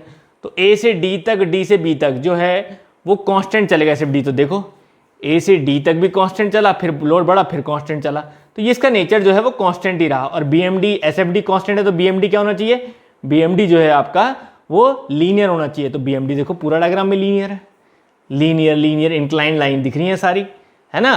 तो इस तरह से आप प्रैक्टिस, अभी और भी पॉइंट बताऊंगा तो अभी और भी चीजें देखने वाली है कि कहाँ पे 2 वैल्यू आएंगी, कहाँ पे कितनी वैल्यू आएगी, रिएक्शन कितनी होगी, ये सब चीजें भी देखने वाली हैं। अभी ये पॉइंट मैंने अभी बताया नहीं, अभी बताऊंगा तो वो भी चेक करवाऊंगा, ठीक है ना। तो इस तरह से आप आराम से नेचर में प्रैक्टिस कर सकते हो और बाकी चीजें भी अभी प्रैक्टिस कर सकते हो सिर्फ डायग्राम को देख के। समझ आ रही बात? जितना आप क्वेश्चन देख लोगे, प्रैक्टिस कर लोगे, उतना आपको एक्सपीरियंस इस चीज का बढ़ेगा कि हाँ आप हर तरह का क्वेश्चन आंसर कर सकते हो। आई बात मेरी समझ में? ठीक है ना, मेरी बात समझ में आ गई आप लोगों को? तो इस तरह से अभी मैं और पॉइंट बताऊंगा, जब आप सारे पॉइंट समझ लेंगे फिर उठाना इस तरह से कोई भी बुक, और उसके बाद क्वेश्चन लोडिंग डायग्राम को देख के पूरा आइडिया लगाना। क्योंकि क्या है ना, मैं ये इसलिए बता रहा हूं तरीका, ये सबसे शॉर्टेस्ट तरीका है क्विक फटाफट 50-25 क्वेश्चन करने का। क्योंकि अगर मैं आपको बोलूंगा 50-25 क्वेश्चन करो बैठ के, तो आप पूरा दिन निकाल देंगे उस एसएफडी बीएमडी को सॉल्व करने में। समझ रहे हो? तो क्विक रिवीजन के लिए क्या है, सिंपल सारे पॉइंट दिमाग में रखो कि अच्छा यहाँ पे ये होता है, यहाँ पे होता है, सब बताऊंगा डिफ्लेक्शन कहाँ करता है एसएफडी, कहाँ बीएमडी डिफ्लेक्शन करता है। ये सारे पॉइंट जब जान जाओगे उसके बाद सिंपली बुक से क्वेश्चन उठाया, लोड डायग्राम, आइडिया लगाया अपने हिसाब से कि एसएफडी क्या क्या होना चाहिए। बस वैल्यू ही तो नहीं कैलकुलेट करनी है, आइडिया पूरा लग जाएगा नेचर का, कहाँ पे डिफ्लेक्शन आएगा इस चीज का, कहाँ जंप आएगा इस चीज का, कहाँ वैल्यू 0 होनी चाहिए, ये सारा आइडिया आपने लगा दिया अपनी तरफ से। फिर देखो डायग्राम सोल्यूशन में हाँ बिल्कुल आपके आइडिया के हिसाब से है, नहीं है तो तब आप उसे सॉल्व कर सकते हैं या सोच सकते हैं कि क्यों नहीं है। क्लियर है? तो ये बेसिक सी चीज रहेगी, सिंपल। समझ आ गई बात इतनी? क्लियर? चलें आगे, चलिए आगे चलते हैं। तो अब इसके बाद हम देखते हैं, ये तो हमने बेसिक नेचर समझ लिया, अब हम आगे देखेंगे कि और ऐसे कौन कौन से पॉइंट होते हैं लोडिंग डायग्राम में या एसएफडी में या बीएमडी में, जिससे हम इनके डायग्राम्स को देख के आइडिया लगा सकते हैं कि कौन सा डायग्राम किसका है। तो आइए, अब यहाँ पे हमने डिस्कस अभी तक किया रिएक्शन के बारे में, और तो अब जरूरी है कुछ इंपॉर्टेंट पॉइंट्स को भी डिस्कस करना, जैसे कि एसएफडी बीएमडी बनाने में आपको कुछ इंपॉर्टेंट पॉइंट डिस्कस इस तरह से करने हैं कि जैसे मैंने अभी आपको प्रैक्टिस के लिए बताया, तो आप लोडिंग डायग्राम देख के ये आइडिया लगा सकते हो, या अपना एसएफडी बीएमडी बनाने के बाद ये आइडिया लगा सकते हो कि क्या आपने बिल्कुल सही बनाया है नहीं बनाया है। तो ऐसे कुछ चीजें हैं जो आपको क्लियर होनी चाहिए। तो important points regarding SFD and BMD, बस इन पॉइंट्स के बाद मैं आपको स्टैंडर्ड केसेस सारे बता दूंगा कि जितने भी स्टैंडर्ड केसेस आपको याद रखने हैं वो इन सब के बाद आप याद रख सकते हैं। तो सबसे पहले पहला पॉइंट हमारा क्या कहता है, पहला पॉइंट ये कहता है सिंपली, पहला पॉइंट ये कहता है कि कोई भी हमारा लोडिंग डायग्राम है, पहले मैं समझा देता हूं उसके बाद लिख लिया कर लेंगे। लोडिंग डायग्राम है, उस लोडिंग डायग्राम में कहीं पर भी कोई पॉइंट लोड है, या फिर सिंपली ये समझें कि कोई भी हमारा डायग्राम है, लोडिंग डायग्राम किसी भी तरह का, जिसमें मान लीजिए जैसे कि एक बेसिक सी बात से बताता हूं मैं आपको, जैसे कि कोई यूडीएल ले लो, कोई भी टाइप का लोड ले लो, ठीक है ना, आपका पॉइंट लोड ले लो, मोमेंट ले लो, जिस भी तरह का अगर मैं यहाँ पे लोड लेता हूं, तो अगर उन लोड में कहीं पर भी, किसी भी लोड में कहीं पर भी पॉइंट लोड है, ये समझ लीजिए in presence of any point load, ठीक है, तो याद रखिए पॉइंट लोड अगर कहीं पर भी है तो उस वजह से एसएफडी जब भी बनेगा, आप यहां से लोड्स के बीच में जैसे हमने बोला था कांस्टेंट चलता है, तो कांस्टेंट ही चलेगा, लेकिन जिस भी पॉइंट पे वो पॉइंट लोड होगा, ये समझ लीजिए वहां पे शेयर फोर्स डायग्राम डिफ्लेक्ट जरूर करेगा। मतलब अगर यहां से यहां तक हमने शेयर फोर्स डायग्राम कोई बनाया है और इस पॉइंट पे पॉइंट लोड है, तो शेयर फोर्स डायग्राम की यहाँ पे दो वैल्यू आपको दिखाई देंगी ही देंगी, क्योंकि यहाँ पे पॉइंट लोड है, तो इस पॉइंट पे एसएफडी के अंदर दो वैल्यू आपको दिखाई देंगी। ये वैल्यू बढ़ती हुई भी हो सकती है, घटती हुई भी, मतलब ये डायग्राम ऐसा भी बन सकता है, पर ये वैल्यूज होंगी दो। कहने का मतलब ये है सिंपल, क्योंकि वो बढ़ेगी या घटेगी तो डिपेंड ऑन लोड पड़ेगा, क्वेश्चन टू क्वेश्चन वेरी करेगा, लेकिन ये कंफर्म है कि दो वैल्यूज यहां दिखाई देंगी। मतलब अगर मैं यहां पे भी पॉइंट लोड लगा दूं तो कहीं ना कहीं इस डायग्राम में यहां पे भी आपको दो वैल्यू फिर दिखाई देंगी। देखिए इस तरह से। अब आप अपने कोई डायग्राम चेक कर लीजिए, ये परफेक्ट फॉलो करेगा ही करेगा। मतलब eight point of concentrated load shear force diagram always show deflection at that point, share force diagram उस पॉइंट पे डिफ्लेक्शन शो करेगा ही करेगा, इसमें कोई दो राय नहीं है, ठीक है ना। और बेंडिंग मोमेंट डायग्राम पे कोई फर्क नहीं पड़ेगा। मतलब यहां पे पॉइंट लोड लग रहा है तो बेंडिंग मोमेंट डायग्राम यहां से यहां तक सीधा निकल जाएगा नीचे, इस पॉइंट पे बेंडिंग मोमेंट डायग्राम की एक ही वैल्यू रहेगी, बेंडिंग मोमेंट डायग्राम में कोई फर्क नहीं पड़ेगा, ठीक है ना। But BMD remains unchanged। Unchange से मेरा मतलब ये नहीं है कि उसकी वैल्यू बढ़ेगी नहीं, कांस्टेंट। अनचेंज मतलब उस पॉइंट पे कोई फर्क नहीं पड़ेगा। आप देख के नहीं बता सकते BMD को कि यहाँ पे पॉइंट लोड करना, लेकिन SFD देखते ही पता चलेगा। कहीं पर हमारा SFD अगर ऐसे बना है, ऐसे ऐसे ऐसे ऐसे, ये हमारा SFD बना है कहीं पर मानो, ठीक है ना, ये जीरो लाइन है, ये पॉजिटिव साइड में ऐसा बना हुआ है, तो आप देखते बता दोगे कि यहाँ पे दो वैल्यू आने का मतलब ऊपर कहीं लोडिंग डायग्राम में यहाँ पे पॉइंट लोड होगा, यहाँ पे दो वैल्यू आने का मतलब यहाँ पॉइंट लोड होगा, सिंपल। बल्कि आप बॉर्डर पे ही बता सकते हो, यहाँ पे दो वैल्यू है मतलब यहाँ पे भी कोई रिएक्शन सपोर्ट लगा होगा, मतलब भाई रिएक्शन भी तो एक तरह का पॉइंट लोड ही है, तभी तो यहाँ पे भी दो वैल्यू है, यहाँ पे भी दो वैल्यू है, मतलब यहाँ पे भी लगा होगा, तभी तो जब दोनों जगह हाइट दिखती है तो बड़ा इजीली आइडिया लग जाता है कि क्या ये सिंपली सपोर्टेड बीम तो नहीं है, समझ रहे। तो ये चीज का बहुत फर्क पड़ता है, लेकिन हमेशा ऐसा नहीं है कि सिंपली सपोर्ट बीम होगा तभी यहाँ हाइट दिखेगी। क्या पता कैंटिलीवर बीम में भी यहाँ पे कोई पॉइंट लोड हो, तो तब कैंटिलीवर बीम में भी यहाँ पे हाइट दिखाई देगी आपको, और यहाँ भी दिखाई देगी, समझ रहे ना। तो ये चीज का ध्यान रखना है कि पॉइंट लोड है तो दो वैल्यू है, ये कंफर्म बात है। समझ आ रही बात इतनी सी। सेम जो है बिहेवियर शो करता है बेंडिंग मोमेंट डायग्राम। कब? जब पॉइंट लोड की जगह पे कोई कंसंट्रेटेड मोमेंट होता है। तो यहां पे सेकंड पॉइंट आ जाता है, at point of concentrated moment, ठीक है ना, concentrated moment, bending moment diagram always show deflection. Deflection के नीचे आप लिख सकते हो टू वैल्यूज, ठीक है, डिफ्लेक्शन के नीचे आप टू वैल्यूज लिख सकते हो, ठीक है, दो वैल्यू शो करना मतलब शोइंग टू वैल्यूज। डिफ्लेक्शन ठीक है ना, एट दैट पॉइंट बट यहाँ पे भी सेम क्या है, बट यहाँ पे SFD जो है remains unaltered, remains unchanged. SFD को कोई फर्क नहीं पड़ता। तो यहाँ पे हम सेम कह रहे हैं कि अगर कहीं पर कोई मूवमेंट लग रहा है, वो किसी भी डायरेक्शन में लेकिन मूवमेंट है, तो SFD को तो कोई फर्क नहीं पड़ता इस मूवमेंट से, वो सीधा ही रहेगा। लेकिन BMD जो है वो डिफ्लेक्शन शो करेगा। तो अगर मतलब BMD में 2 वैल्यू दिख रही हैं तो ये कंफर्म है कि BMD में 2 वैल्यू दिखने का मतलब ऊपर कोई मूवमेंट लग रहा है उस पॉइंट पे। तो कितनी आसान बात है कि हम SFD में कहीं पर भी हमें डिफ्लेक्शन दिखेगा, ये कंफर्म है ऊपर पॉइंट लोड है। BMD में कहीं पर भी डिफ्लेक्शन दिख रहा है मतलब कंफर्म है ऊपर मूवमेंट है। बहुत आसानी से हम मूवमेंट और लोड का पता लगा सकते हैं किसी भी डायग्राम में, ठीक है ना। तो इसी पॉइंट से निकल के एक बात और आती है कि reaction at the support always gives the height of SFD and BMD, simple.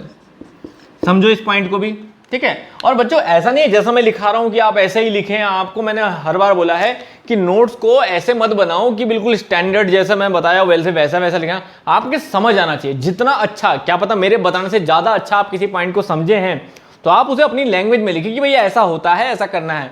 कुल मिला के बस बात यह है कि कल जब आप रिवीजन करें तो आपको वो अपनी ही लाइन पढ़ के बिल्कुल क्लियरिटी से समझ आनी चाहिए चीजें।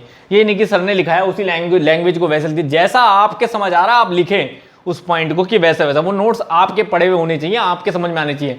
नोट्स का मतलब ही यही है, साफ सुथरे, और जितना क्विक रिवीजन आपको करवा दे कल के दिन उतना बेस्ट है वो नोट्स है। तो जितना भी छोटा पॉइंट, हाईलाइट, ये सब चीजें वो आप करते हो अपने हिसाब से करो।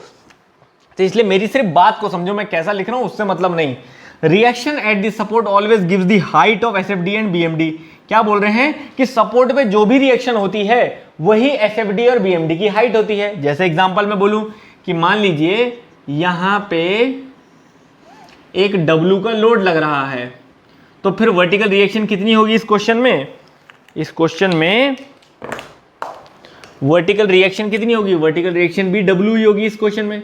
तो जब हम SFD बनाएंगे, मान लीजिए इसका SFD बनाएंगे, तो ये बात क्लियर है ना कि SFD में जो यहां पे हाइट आएगी वो उतनी आएगी जितनी रिएक्शन होगी, W, बस सिंपल, ठीक है ना।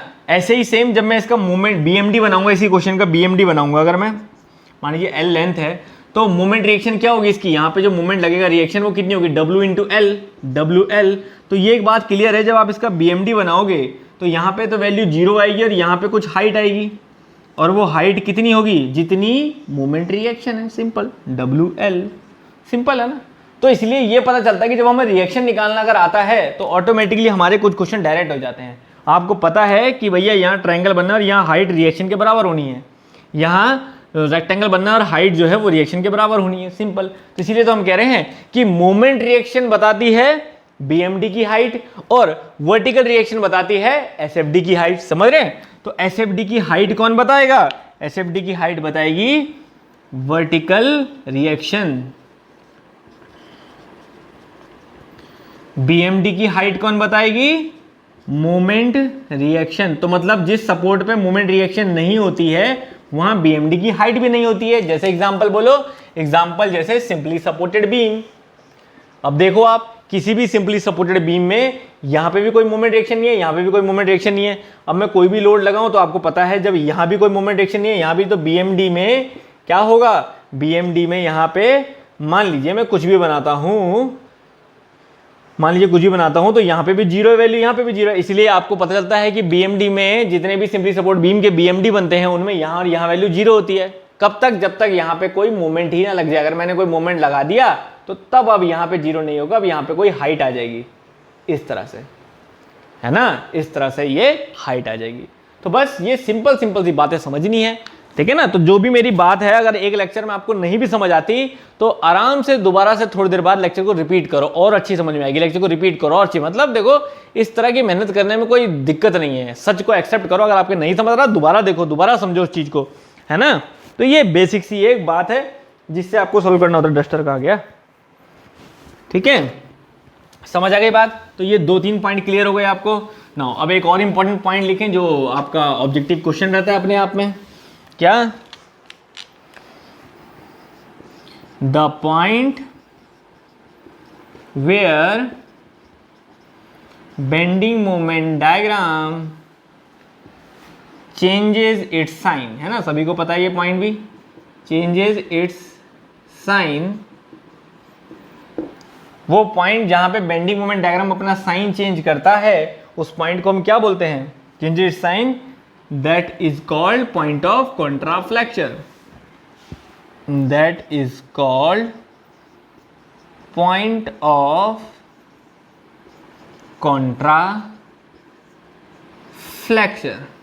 उसको हम पॉइंट ऑफ कॉन्ट्राफ्लेक्चर बोलते हैं, या फिर पॉइंट ऑफ इन्फ्लेक्शन भी बोलते हैं इस पॉइंट को, पॉइंट ऑफ इन्फ्लेक्शन। और एक और नाम से जानते हैं हम इसे, क्योंकि ये भी सबने सुना है लेकिन कभी कभी एक नाम और नहीं सुना होता, तो याद रखिएगा। यहाँ पे दिखाई दे रहा है, पहले मैं देख लूँ नीचे तक, बिल्कुल दिखाई दे रहा है। तो याद रखिए एक और नाम से जानते हैं, वो है पॉइंट ऑफ वर्चुअल हिंज भी बोलते हैं, point of virtual hinge. Virtual hinge क्यों? क्योंकि हिंज में मूवमेंट नहीं होता ना, तो सॉरी मूवमेंट फ्री होता है, मूवमेंट रिएक्शन नहीं होती, तो एक तरह का हिंज की तरह होता है जहां पे मूवमेंट जीरो होता है, तो मूवमेंट रिएक्शन यहाँ पे भी नहीं होती, इसलिए पॉइंट ऑफ वर्चुअल हिंज भी हम इसे बोल देते हैं। क्लियर है? समझ में आ गई इतनी बात? ठीक है, चलो, तो ये हुए 4 पॉइंट। तो याद रखिएगा किसी भी पॉइंट पे अगर हमें पॉइंट ऑफ कॉन्ट्राफ्लेक्शन निकालना है, तो मतलब बेंडिंग मोमेंट डायग्राम जहां पे भी अपने साइन चेंज करेगा, मानो कल के दिन मैं बेंडिंग मोमेंट डायग्राम ऐसे बनाता हूं, तो ये आया पॉइंट ऑफ कॉन्ट्राफ्लेक्चर। और आपको निकालना है ये पॉइंट ऑफ कॉन्ट्राफ्लेक्चर यहां से कितनी दूर है या कौन से डिस्टेंस पे, तो हमेशा याद रखो पॉइंट ऑफ कॉन्ट्राफ्लेक्चर पे जो भी मोमेंट इक्वेशन होगी उसको 0 पुट कर दो और x की वैल्यू निकाल दो, हमेशा पॉइंट ऑफ कॉन्ट्राफ्लेक्चर की वैल्यू यहां से निकल के आ जाएगी। क्या करा मैंने? जो भी ये सेक्शन आपने जिस इक्वेशन से भी बनाया होगा उस इक्वेशन को 0 पुट कर दो, क्योंकि उस पॉइंट पे 0 है वैल्यू, तो वो x की वैल्यू बता देगा कि पॉइंट ऑफ कॉन्ट्राफ्लेक्चर आपका कितनी दूरी पे है, और x की वैल्यू वहीं से निकल के आएगी जहां से आपने सेक्शन लिया होगा। ठीक है ना? ये बहुत सारी बातें हैं जिनको आप आराम आराम से समझेंगे। ठीक है, और कोई एक आध बात नहीं समझ आती तो घबराने की जरूरत नहीं है। ठीक है, 5th पॉइंट, 5th क्या कहता है point? The point where shear force is 0, shear force is 0, वो पॉइंट जहां पे shear force 0 होता है वहां पे हमेशा याद रखिए बेंडिंग मोमेंट की वैल्यू मैक्सिमम होती है। The value of bending moment is maximum, ये भी बड़ा इंपॉर्टेंट पॉइंट होता है जो पेपर में पूछा जाता है कि जहां पे shear force की वैल्यू 0 होती है वहां पे बेंडिंग मोमेंट की वैल्यू मैक्सिमम होती है। तो इसलिए कई ऐसे पॉइंट होते हैं जहां हमें पता चलता है कि हमें बेंडिंग मोमेंट की वैल्यू निकालने की ज़रूरत है। जैसे एग्जांपल में बोलूं कि ये है हमारा कोई यूडीएल का केस, सिंपली सपोर्ट का, तो हमें पता है जब हम इसका एसएफडी बनाते हैं, जब हम इसका मानो एसएफडी बनाते हैं तो इसका एसएफडी मान लीजिए यहाँ से यहाँ कुछ इस तरह से लाए करता है। ठीक है, और हम इसका बीएमडी बनाते हैं तो बीएमडी की वैल्यू यहाँ भी 0 आती है, यहाँ भी 0। कैसे पता? दिख रहा है यहाँ पे भी कोई मोमेंट रिएक्शन नहीं है सपोर्ट में, यहाँ पे भी कोई मोमेंट रिएक्शन नहीं है, तो यहाँ पे भी 0, यहाँ पे भी 0। अब समझ नहीं आता कि यहाँ पे हम कैसे इसकी वैल्यू निकाले, क्या इसमें 0 का डायग्राम? नहीं, आप जब बीएमडी देखेंगे कि शेयर फोर्स कहीं 0 है तो बेंडिंग मोमेंट मैक्सिमम होना चाहिए था। अब शेयर फोर्स यहाँ सेंटर में 0 है, तो जब सेंटर में वैल्यू आप निकालेंगे तो फिर बेंडिंग मोमेंट की मैक्सिमम वैल्यू आपके पास आ जाएगी, that is a maximum value of bending moment. ठीक है ना? इस तरह की बात मैं कर रहा हूं, ये सभी बात मैं कर रहा हूं कि कैसे आप मैक्सिमम बेंडिंग मोमेंट वगैरह निकाल सकते हैं जहां पे भी शेयर फोर्स 0 होता है। क्लियर है? और अगर ये पॉइंट यहां तो चलो पता है सेंटर में, अगर कहीं नहीं पता तो फिर वही करो, शेयर फोर्स की इक्वेशन को 0 रखो, x की वैल्यू आएगी, वही पॉइंट होगा वहां पे। ठीक है ना? जैसे कॉन्ट्राफ्लेक्चर का पॉइंट निकाला हमने, सेम उसी तरह से। क्लियर है? तो ये सिंपल सा सिस्टम होता है जिसको हम इंपॉर्टेंटली याद रखते हैं। क्लियर है? आगे एक और पॉइंट याद रखिए कि in which cases, in case of overhanging beam, तो याद रखिएगा ओवरहैंगिंग बीम के केस में मोस्टली आपको पॉइंट ऑफ कॉन्ट्राफ्लेक्चर देखने को मिलता है। तो ये क्वेश्चन पेपर में आता है, in case of overhanging beam the there is more chance of point of contraflexure. Contraflexure होने के चांस सबसे ज़्यादा जो होते हैं वो ओवरहैंगिंग बीम में आपको देखने को मिलते हैं। ये भी आपको जो है पॉइंट इंपॉर्टेंटली ध्यान रखना है। क्लियर है? इतनी बात समझ में आ गई? ठीक है ना? ये मेन बेसिक पॉइंट मैंने बताए जो आपको हमेशा ध्यान रखेंगे। ठीक है ना? अब एक चीज़ और याद रखिए, ये बड़ा इंपॉर्टेंट पॉइंट है सिंपली सपोर्टेड बीम के लिए। इन case of simply supported beam under symmetric loading, ये याद रखिएगा, बहुत हेल्प करेगा आपको कि किसी भी सिंपली सपोर्टेड बीम में अगर लोडिंग सिमेट्रिक है, सिमेट्रिक मतलब एक जैसी, जैसे कि मैंने यहाँ पे एक लोड लगा दिया W, अब इसके इधर भी एक जैसा है, ये L/2, इसके इधर भी एक जैसा है L/2, तो ऐसे में वो कहता है कि अगर आप SFD BMD बनाते हो तो बहुत आसानी से बना सकते हो। कैसे? कि आपको सिर्फ आधी ही कैलकुलेशन करनी है। समझो इस बात को कि अगर यहाँ पे देखो, अगर सेंटर में लोड है और सिमेट्रिक है, फिगर सिमेट्रिक है, तो याद रखिए सिर्फ यहाँ से यहाँ तक SFD सॉल्व कर लो, आपका काम हो जाएगा। जैसे कि आपने यहाँ से यहाँ तक सॉल्व किया, आपने कहा कि ठीक है SFD मेरा यहाँ से यहाँ तक ऐसे बन रहा है, एक रेक्टेंगल आपने बनाया कि SFD मेरा यहाँ से यहाँ तक कुछ ऐसे बन रहा है, कुछ ऐसे, तो ये समझ लीजिए अगर लोडिंग सिमेट्रिक है ना, जो कि आपने यहाँ से देख लिया कि भैया लोडिंग तो मेरी बिल्कुल सिमेट्रिक एक जैसी है इधर उधर, तो ऐसे में आपने जो भी आधा डायग्राम आप SFD बनाओगे, सेम डायग्राम आप रिपीट करोगे अपोजिट साइड में। अपोजिट साइड में ये ध्यान रखना, सेम डायग्राम आप रिपीट करोगे अपोजिट साइड में SFD में, सेम डायग्राम। ठीक है ना? SFD has same diagram on opposite side.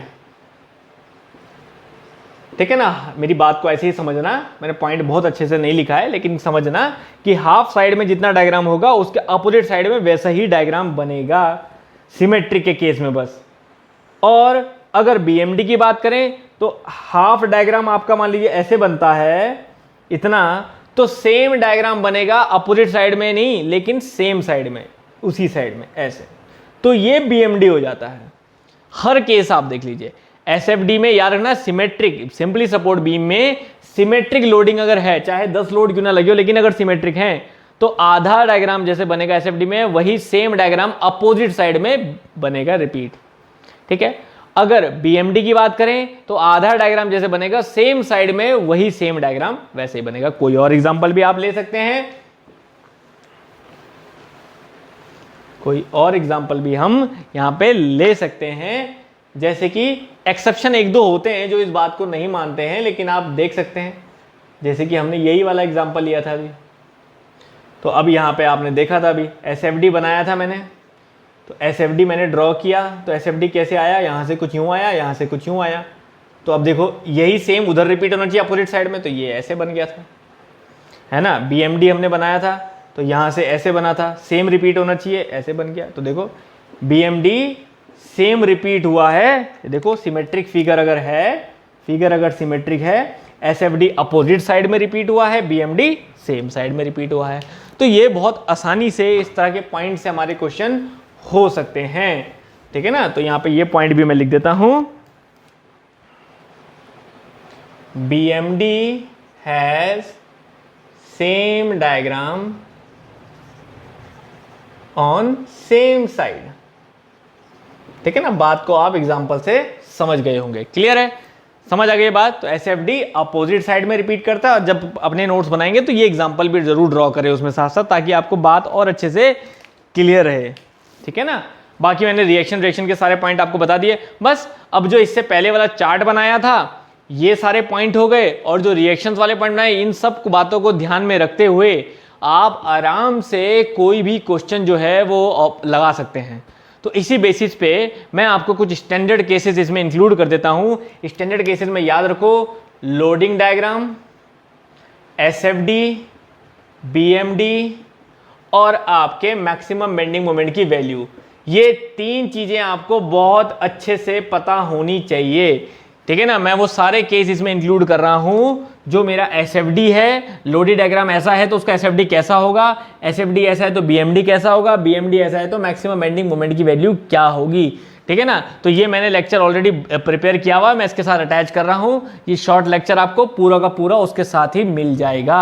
तो इसमें आप अच्छे से इसके बाद जो लेक्चर, इसके बाद जो वीडियो शुरू होगा इसी के साथ, उसमें ये 12 के 12 केस जो हैं वो बहुत अच्छे से डिस्कस्ड रहेंगे। तो आप आराम से वो सारे केसेस जो हैं वो यहां से कर सकते हैं। क्लियर है? इतनी बात समझ में आई?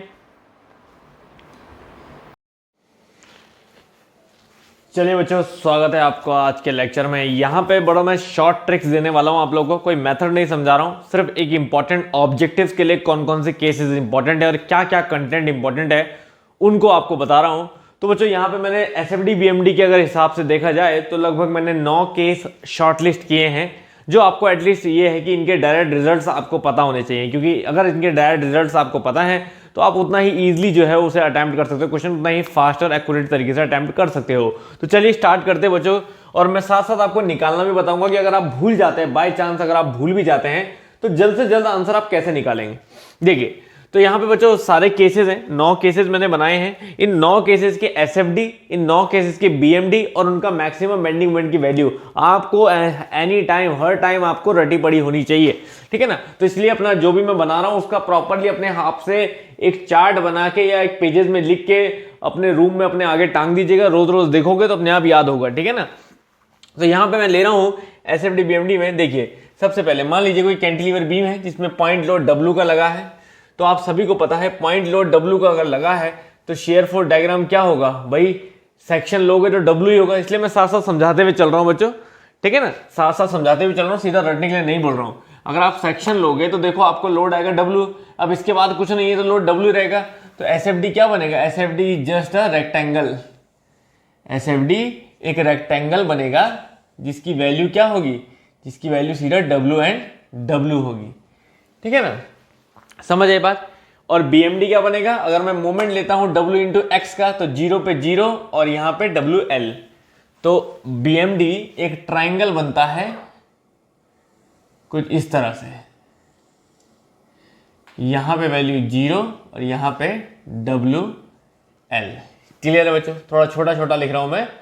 ठीक है ना। तो आप लोग बिल्कुल इस समझ के, जब मैं समझा रहा हूं समझ के लिखें प्रॉपर। तो छोटा लिखूंगा तो भी आपको समझ में आएगा कि क्या लिखा है जब आप समझ के करोगे। ठीक है, समझ आई बात। तो मैक्सिमम बेंडिंग मोमेंट आपको दिख रहा है यहाँ पे क्या है, that is called WL, simple. ठीक है, आगे चले। तो अब देखिए, अब यहाँ पे मोमेंट है, अगर मैं शेयर फोर्स लेता भी हूं तो कोई वर्टिकल फोर्स है ही नहीं बच्चों। तो ऐसे में शेयर फोर्स हमारा क्या हो जाता है, 0 लाइन हो जाता है। There is 0 line, no shear force will act, कोई शेयर फोर्स यहाँ पे एक्ट करेगा ही नहीं। लेकिन आपको पता है कि अगर मैं मोमेंट लेता हूं तो m का कांस्टेंट मोमेंट आता है और वही चलता है, तो मतलब m जो है वो रेक्टेंगुलर कांस्टेंट m रहेगा, m जो है वो रेक्टेंगुलर मोमेंट रहेगा m की डायरेक्शन में। क्लियर है, समझ आई बात। तो फिर मैक्सिमम बेंडिंग मोमेंट भी क्या हो गया, m ही हो गया। क्लियर है, ठीक है। यहां पे अगर देखें फिर हमारे पास आता है यूडीएल। यूडीएल में अगर हम देखें और अगर मैं यहाँ पे लेता हूँ फोर्स, समझ लीजिए इसको पॉइंट लोड में कन्वर्ट करता हूँ, तो यहाँ पे अगर मैं लेता भी हूँ तो कितना फोर्स आता है, W into x. W into x का फोर्स आता है WX का 0 पे 0 और यहाँ पे WL हो जाता है। ठीक है ना। तो याद रखिएगा यहाँ पे अब यूडीएल है तो एसएफडी जो है वो क्या आता है निकल के यहाँ पे। अब डाउनवर्ड को अगर आप पॉजिटिव लोगे तो फिर ऊपर आएगा वो, नहीं तो नेगेटिव लोगे नीचे आएगा। तो यहाँ पे कुछ इस तरह का ट्रायंगल बनेगा बच्चों, जैसे साइन हमने लिए हैं मैं उस हिसाब से बता रहा हूँ, उस हिसाब से कुछ ऐसा बनना चाहिए ऊपर को, नहीं तो ये ट्रायंगल आप नीचे को भी बना सकते हो। ठीक है ना। तो ऐसी कोई बात नहीं, मतलब इसकी जगह पे आप ऐसा भी बनाओगे तो कोई गलत नहीं होगा, ये चीज़ का ध्यान रखिएगा। 0 पे 0 और यहाँ पे वैल्यू WL, समझ आई बात। WL का फोर्स लगेगा यहाँ पे। और अगर हम बोले हमारा बेंडिंग मोमेंट डायग्राम, तो बेंडिंग मोमेंट डायग्राम क्या होगा, देखिए ये अब 1 डिग्री हमेशा ऊपर चलना बच्चों, constant linear, 0 constant linear parabolic. ठीक है ना। अब पैराबोलिक में हमारा क्या था आपको याद होगा, WX into XY2 WX square by 2 और L पुट करोगे तो WL स्क्वायर बाई 2। तो यहाँ पे बेंडिंग मोमेंट क्या आ जाता है। और अगर भूल भी जाओ ना आप तो याद रखिएगा इस पॉइंट से मोमेंट ले लेना है भाई। पूरा लोड क्या होगा डब्ल्यू एल, और कहाँ लगेगा L/2 पे, W L into L/2 W L square by 2। तो याद रखिएगा डब्ल्यू एल स्क्वायर बाई 2, और यहाँ से नेगेटिव डिक्रीजिंग स्लोप का। क्यों? क्योंकि शेयर फोर्स का वैल्यू घट रहा है, तो ये भी घटता हुआ था। ठीक है, तो मैक्सिमम बेंडिंग मोमेंट का value W L square by 2। ठीक है, और मैंने आपको बताया है टोटल लोड की फॉर्म में लिखोगे तो W L by 2, capital W L by 2 भी हो जाएगा। ठीक है, इधर आते हैं यूवीएल में। अब यूवीएल में एक दो चीजें ध्यान में रखने वाली है बच्चों। ठीक है, अब यूवीएल में अगर आते हैं हम लोग, तो यूवीएल में आपको पता है कि शेयर फोर्स भी जो है वो पैराबोलिक बनता है। ठीक है, और बेंडिंग मोमेंट जो है वो क्यूबिक पैराबोलिक बनता है। ठीक है, अब यहाँ पे चीजें ध्यान रखिएगा पैराबोलिक और क्यूबिक पैराबोलिक के हिसाब से। तो अगर मैं यहाँ पे शेयर फोर्स निकालता हूं, तो अब देखो आप पूरे उसको पॉइंट लोड में कन्वर्ट करो, पूरे यूवीएल को। कितना होता है? ये डब्ल्यू है, तो half W into L, W L by 2 का लोड ऊपर से लगेगा, तो भाई रिएक्शन भी डब्ल्यू एल बाई 2 आएगा। तो बच्चों क्लियर है ना, डब्ल्यू एल बाई 2 का फोर्स लगेगा तो डब्ल्यू एल बाई 2 ही यहाँ वैल्यू होगी। क्लियर है, समझ आई बात? और यहां से यहां आपका कैसा, मैंने हमेशा कहा है नीचे से ऊपर बनाओ, नीचे से ऊपर लोड बढ़ रहा है तो आपका स्लोप भी शेयर फोर्स का बढ़ता हुआ बनाओगे। सिंपल। ठीक है, उसके बाद हम यहां आते हैं बेंडिंग मोमेंट में। तो अब आपको बेंडिंग मोमेंट निकालना है, तो बच्चों यहीं से मोमेंट ले लो, अपने आप बेंडिंग मोमेंट की वैल्यू आएगी। यहां से मोमेंट ले लो, देखो एक तरफ तो 0 रहेगा, ये बात तय है, और एक तरफ जो हाइट आएगी वो क्या आएगी, तो यहीं से मोमेंट ले लो। इसको मैंने कन्वर्ट किया पॉइंट लोड में डब्ल्यू एल बाई 2 और इंटू कितना लगेगा एल बाई 3, तो कितना हो डब्ल्यू एल स्क्वायर बाई 6। तो W L by 2 into L by 3 W L square by 6। ठीक है, और यहां से नीचे से ऊपर बनाएंगे, यहां से यहां चलते हुए शेयर फोर्स घट रहा है, तो बेंडिंग मोमेंट का स्लोप भी घटता हुआ होगा। बस ये स्क्वायर पैराबोलिक है, जैसे ये पैराबोलिक था, ये एक्स की पावर 1 में था, तो ये जो है वो क्यूबिक होगा। बस ये याद रखिएगा, ये क्यूबिक पैराबोला में फॉर्म में होगा। ठीक है, और मैक्सिमम बेंडिंग मोमेंट की value W L square by 6 हो जाएगी। क्लियर है बच्चों, बिल्कुल समझ में आ रहा है यहाँ तक? ठीक है ना। उसके बाद देखो यूवीएल को मैंने इधर टर्न कर दिया बच्चों। अब देखो फर्क सिर्फ वैल्यू में पड़ेगा और नथिंग एल्स, और किसी चीज में नहीं। ठीक है, डायग्राम वैसे के वैसे ही बनेंगे, आप ध्यान दीजिएगा। देखिए स्लोप कैसे होगा। अब यहाँ पे मैं अगर शेयर फोर्स बनाता हूं, तो देखिए अब यहाँ पे अगर मैं कुछ लूँ भी, तो शेयर फोर्स की एक तरफ तो वैल्यू मिलेगी मुझे हाइट, और एक तरफ मिलेगी मुझे 0। तो यहाँ स्टिल मुझे 0 मिलेगी, और यहाँ स्टिल मुझे हाइट मिलेगी। अब वो हाइट क्या है वो आप पॉजिटिव साइड में बनाए, नेगेटिव साइड में मान लीजिए मैं सेम ही रखता हूँ ताकि कोई भी कंफ्यूजन ना हो, यही रखता हूँ मैं हाइट। तो अब इस हाइट के हिसाब से स्लोप क्या रहेगा? अब देखिए यहाँ नीचे से ऊपर बनाने को मैंने बोला, नीचे से ऊपर। अब यहाँ से यहाँ स्लोप घट रहा है तो आप घटता हुआ बनाएंगे, यहाँ से यहाँ लोड जो है वो घट रहा है तो आप घटता बनाएंगे। अब ये वैल्यू क्या होगी? तो बच्चों कोई फर्क नहीं है, डब्ल्यू एल बाई 2 आप कन्वर्ट करोगे लोड में, डब्ल्यू एल बाई 2 ही होगा, तो ये value still W L by 2 ही रहेगी, और कोई नई वैल्यू यहाँ पे नहीं है। ठीक है ना। तो यूवीएल इधर का उधर होने में, वर्टिकल शेयर फोर्स में कोई फर्क नहीं आ रहा है, सिर्फ बेंडिंग मोमेंट की वैल्यू में फर्क आएगा, क्योंकि बेंडिंग मोमेंट में लेंथ बदल जाती है। अब सेम बेंडिंग मोमेंट हम यहाँ पे बनाए, देखिए अब ये बात भी तय है कि मैं इधर से इधर बना रहा हूँ। ठीक है, अब देखिए बेंडिंग मोमेंट में यहाँ पे बनाऊँ, तो बेंडिंग मोमेंट अगर मैं बनाता हूँ तो देखिए कितने का होगा, डब्ल्यू एल, यहाँ से मोमेंट ले लीजिए आप, डब्ल्यू एल बाई 2 इंटू अब 2L/3, तो याद रखिएगा WL/2 इंटू अब यहाँ से डिस्टेंस कितना होगा, यहाँ लगेगा 2L/3, तो अब हो जाता है WL²/3। तो बस ये फर्क आ जाएगा बच्चों वैल्यू का, WL²/3 हो जाएगी यहाँ की वैल्यू। ठीक है ना, WL²/3। और स्लोप का क्या डिफरेंस आएगा? स्लोप अब देखिए, अब इधर से इधर में अगर आप शेयर फोर्स देखेंगे, अब देखिए यहाँ से यहाँ मैं बना रहा हूँ, यहाँ से यहाँ बना रहा हूँ, तो यहाँ से यहाँ जाते हुए स्लोप क्या, शेयर फोर्स क्या हो रहा है, जीरो घट रहा है, तो यहाँ से यहाँ जाते हुए स्लोप अगेन घटेगा सेम। तो ये सेम पैराबोलिक और ये सेम क्यूबिक। तो बच्चों इस तरह से मैंने आपको सब करवाया है ये। नाउ अगेन अब आगे पॉइंट इधर की तरफ हम आ जाते हैं। अब यहाँ पे आपको बच्चों जैसे ही सिंपली सपोर्ट बीम आता है तो आपको 3 चीज़ें पता होनी चाहिए। अब SFD, BMD, maximum bending moment, ये सब की वैल्यू तो आपको पता होनी ही चाहिए, लेकिन सिंपली सपोर्टेड केस के आते ही आपको रिएक्शन भी पता होना चाहिए। जैसे यहाँ तो सिंपल है, यहाँ पे तो आपको दिख रहा है ऊपर W लोड है, तो इधर क्या दी जाएगी रिएक्शन, W/2 एंड W/2 का रिएक्शन होगा। ठीक है, तो आधा आधा बढ़ जाएगा। तो अब यहाँ पे शेयर फोर्स डायग्राम क्या होगा, तो शेयर फोर्स डायग्राम मैंने आपको बताया था,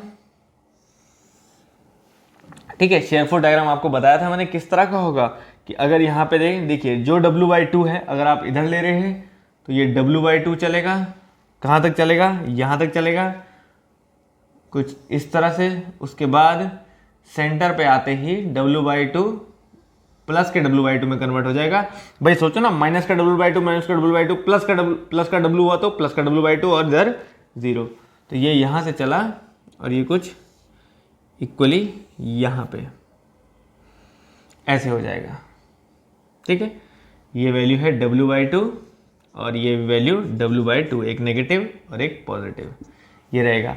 अब shear force bending moment diagram क्या होगा, तो बेंडिंग मोमेंट डायग्राम क्या होगा, ऐसे होगा कुछ, जहाँ पे कांस्टेंट है वहाँ लीनियर रहेगा, लेकिन जहाँ शेयर फोर्स की वैल्यू 0 हो रही है वहाँ बेंडिंग मोमेंट मैक्सिमम होगा, तो सेंटर पे मैक्सिमम हो जाएगा बेंडिंग मोमेंट मैक्सिमम, कहाँ पे, जहाँ शेयर फोर्स 0 है। तो सारे की पॉइंट बच्चों यहाँ याद रहेंगे आपको, तो कोई दिक्कत नहीं आएगी। अब बात है ये मैक्सिमम बेंडिंग मोमेंट कितना होगा, यहाँ तो 0 है वैल्यू, यहाँ 0 है वैल्यू, मैक्सिमम बेंडिंग मोमेंट कितना होगा, तो अब आप देख सकते हो बच्चों, देखो यहाँ तक लेंथ है L/2, तो यहाँ से मोमेंट ले लो, जहाँ पे भी मोमेंट निकालना है मैंने आपको कहा पूरे क्वेश्चन का, वहाँ से मोमेंट ले लो, W/2 इंटू L/2 WL/4, तो बेंडिंग मोमेंट यहाँ पे आ जाएगा WL/4 का।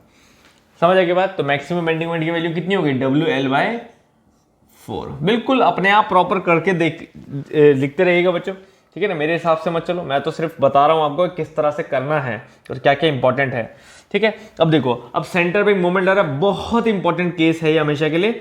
जब भी सेंटर पे मूवमेंट लगेगा क्या करना है, मूवमेंट अपॉन लेंथ, तो रिएक्शन हमेशा होती है M/L और इधर भी M/L। अब याद रखिए, अगर क्लॉकवाइज है, अगर मूवमेंट टोटल रिजल्टेंट मूवमेंट जो है वो क्लॉकवाइज आ रहा है, जैसे यहाँ तो एक ही, अगर 8-10 होते सबका सम करते, और रिजल्टेंट अगर क्लॉकवाइज आ रहा है, तो याद रखिए रिजल्टेंट अगर क्लॉकवाइज है तो इधर वाला पॉजिटिव, राइट वाला पॉजिटिव और लेफ्ट वाला नेगेटिव रहेगा, ठीक है। अगर रिजल्टेंट एंटी क्लॉकवाइज है तो लेफ्ट राइट वाला नेगेटिव और ये पॉजिटिव रहेगा, तो ये रखेगा, ये plus M/L minus M/L, simple सा फंडा। क्लियर है, मेरी बात समझ में ना आई हो तो दोबारा रिपीट करके उस बात को सुनिएगा क्या बोला मैंने, ठीक है। तो अब यहाँ पे शेयर फोर्स अगर हम देखें तो शेयर फोर्स हमें कांस्टेंट शेयर फोर्स नजर आता है M/L का, शेयर फोर्स हमें एक कांस्टेंट शेयर फोर्स नजर आता है M/L का, ठीक है, M/L का एक कांस्टेंट शेयर फोर्स नजर आता है। और बेंडिंग मोमेंट देखें तो बेंडिंग मोमेंट बड़ा इंपॉर्टेंट है इसका और बहुत पेपरों में आया है बच्चों, तो ध्यान रखिएगा इसके बेंडिंग मोमेंट का, सबसे ज़्यादा इंपॉर्टेंट रहता है इसका बेंडिंग मोमेंट, कि कुछ इस तरह से यहाँ पे एक वैल्यू, अगर मान लीजिए मैं यहाँ से पॉजिटिव थिंकिंग लेके चल रहा हूँ तो कुछ सेंटर तक जाता है, उसके बाद वैल्यू फ्लक्चुएट, जहाँ पे मोमेंट लग रहा है वहाँ से वैल्यू फ्लक्चुएट होती है और वैल्यू M/2 से प्लस के M/2 से माइनस के M/2 पे आती है। तो याद रखिएगा यहाँ पे मिलता है एक पॉइंट जिसको हम बोलते हैं पॉइंट ऑफ कॉन्ट्राफ्लेक्चर, जहाँ पे बेंडिंग मोमेंट अपना साइन चेंज करता है, ठीक है। तो सब कुछ इन सब केसेस में सब कुछ मिल जाता है, ठीक है ना, समझ आ गई बात ना। अब UDL का केस आ गया, अब सिंपली सपोर्ट बीम UDL और रिएक्शन आपको पता है WL/2 एंड WL/2 होगी, इधर भी WL/2 होगी, ठीक है। थोड़ा सा घिचपिच हो रहा है बच्चों, साफ साफ बनाइएगा बिल्कुल, ठीक है। मैं चाहूँ तो ये वाला केस ऊपर बना देता हूँ, कोई बात नहीं, ठीक है, आपको वो ना लगे तो मैं ऊपर बना देता हूँ ये वाला केस। यहाँ पे तो दिख ही रहा है आपको, 8th case, simply supported beam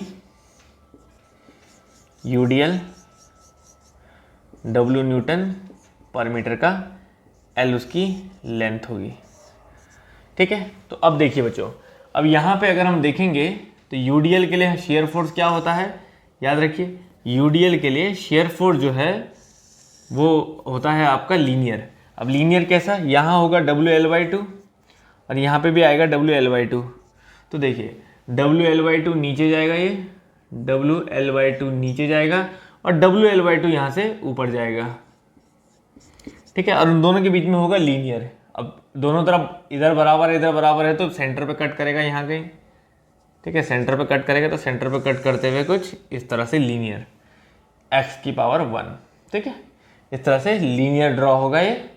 अब देखिए यहाँ पे सेंटर पे दिखाई देता है कि शेयर फोर्स जो है वो 0 है। तो फिर जब हम इसका बेंडिंग मोमेंट डायग्राम बनाएंगे, ठीक है, बेंडिंग मोमेंट डायग्राम बनाएंगे इसका, इस वाले केस का, तो यहाँ पे 0, यहाँ पे 0, और जहाँ सेंटर पे शेयर फोर्स 0 है वहाँ पे बेंडिंग मोमेंट मैक्सिमम निकल के आएगा। अब बात है कि यहाँ पे बेंडिंग मोमेंट मैक्सिमम जो निकल के आएगा वो कितना आएगा। तो बच्चों मैंने आपको कहा जब भी फंसो सेंटर से मोमेंट ले लो, सेंटर से मोमेंट लोगे तो क्या होगा, देखो WL/2 इंटू L/2, ठीक है ना। कभी भी कंफ्यूजन हो सीधा सीधा कर दो, सेंटर से मोमेंट ले लिया WL/2 इंटू L/2, ठीक है, माइनस ऊपर से क्या होगा W into L/2, WL/2 into L/4, L/2 का आधा हो जाएगा ना, तो WL/2 इंटू L/4, तो क्या हो गया WL²/2 माइनस WL²/8, तो बचेगा क्या WL²/8। समझ आए बच्चों बात, बचेगा यहाँ पे प्लस का WL²/8। क्लियर है, तो ये सब चीज़ें ध्यान रहेंगी बच्चों, तो कोई भी कंफ्यूजन नहीं रहेगा। तो आइए अगले में 9th केस वहाँ पे ऊपर बता देता हूँ अब। तो बच्चों ये 9th वाले केस को मैं थोड़ा सा डिटेल में बताना चाहूँगा कि आपको मैंने बताया था बच्चों कि पहले तो रिएक्शन कैसे निकालते, क्योंकि इसका रिएक्शन सबसे इंपॉर्टेंट है। एसएफडी बीएमडी तो नहीं पूछा है पेपर में आज तक, लेकिन रिएक्शन जरूर पूछा है पेपर में। तो याद रखिए मैंने आपको बताया था कि इस केस का जब भी आप पॉइंट लोड में कन्वर्ट करते हो इस पूरे यूडीएल को, तो क्या आता है WL/2 का लोड, और कहाँ, यहाँ से WL/3 में, यहाँ से L/3 में, और यहाँ से 2L/3 में, है ना, ये आता है कुछ, और कितना WL/2 ये लोड आता है। तो मैंने आपको सिखाया था कि रिएक्शन कैसे निकालते हैं इस तरफ की। तो याद रखिए अगर आपको यहाँ की रिएक्शन निकालनी है तो लोड इनटू दूसरे वाले सपोर्ट से लोड तक का डिस्टेंस मल्टीप्लाई करो divide by total length. Total length क्या है L। तो सिंपल यहाँ की रिएक्शन निकालनी है, मान लीजिए यहाँ का रिएक्शन निकालना है, तो क्या करेंगे लोड इनटू दूसरे वाले सपोर्ट तक का डिस्टेंस अपॉन टोटल लेंथ। तो यहाँ 2 से 2 कटा, ठीक है, L से एक L कटा, ठीक है, कितना होता है WL/3, WL/3। समझ आई बात, यहाँ पे रिएक्शन क्या हो गया WL/3। अब उधर वाली निकालनी है तो लोड WL/2 इंटू दूसरे वाले का distance L/3 upon total length L। तो यहाँ पे क्या हो गया WL/6। तो सबसे पहले तो बच्चों रिएक्शन निकालनी सीखनी है, WL/6 एंड WL/3। अगर ये UVL उल्टा हो जाएगा उधर की तरफ चले जाएगा, ठीक है ना, तो तब इधर WL/6 उधर WL/3 हो जाएगा, पहली बात। अब रिएक्शन निकालना आप सीख गए, उसके बाद बात आती है कि SFD BMD की, है ना, उसके बाद SFD BMD की बात आती है। तो अब यहाँ पे ये भी याद रखिए आप, अच्छा इसका मैक्सिमम बेंडिंग मोमेंट नहीं लिखा हमने, इसका था M/2 और इसका बेंडिंग मोमेंट मैक्सिमम WL²/8, वैसे तो दिखाई दे ही रहा है आपको, ठीक है। अब आती है इस केस की भी बात। चलो तो बच्चों यहाँ पे देखें तो ये देखिए जज करना यहाँ पे कितना आसान है। आइए मैं आपको करने का तरीका भी बताता हूँ। देखो आपको सीधी लाइन खींच दी, अब आपको कंफ्यूजन है कि इसमें कैसा स्लोप क्या बनाऊँ, कैसा एसएफडी। तो सिंपल देखो बच्चों, ये तो पता है ना यूवीएल है तो ये पैराबोलिक होगा, ये क्यूबिक होगा। अब देखो जैसा दिखाई दे रहा है वैसा बनाओ। क्या यहाँ पे देखो WL/6 है, तो WL/6 आपने नीचे कोई लाइन खींची, इसको आपने बोला WL/6, रिएक्शन WL/6, ठीक है। अब वहां पे WL/3 है तो ऑब्वियसली बात है WL/3 बड़ा होगा ना, 1/3 बड़ा होगा 1/6 है, तो ये हमने ऊपर लिया थोड़ा सा ज़्यादा लेना है इसे WL/3, ठीक है। ये सिंपल आपने बना दिया, WL/6 इधर WL/3 इधर। अब नाउ अब यहाँ से यहाँ स्लोप ड्रॉ करना है बच्चों। देखो नीचे से ऊपर बोला मैंने, हमेशा नीचे से ऊपर बनाओगे तो आपको क्या देखना है भाई, शेयर फोर्स क्या, लोड क्या हो रहा है, नीचे से ऊपर में लोड बढ़ रहा है, तो आपका जो स्लोप है वो कंटिन्यूस बढ़ता हुआ होना चाहिए बच्चों, लाइक दिस, कुछ इस तरह से, ठीक है, पैराबोलिक फॉर्म में ऐसा बढ़ता हुआ होना चाहिए।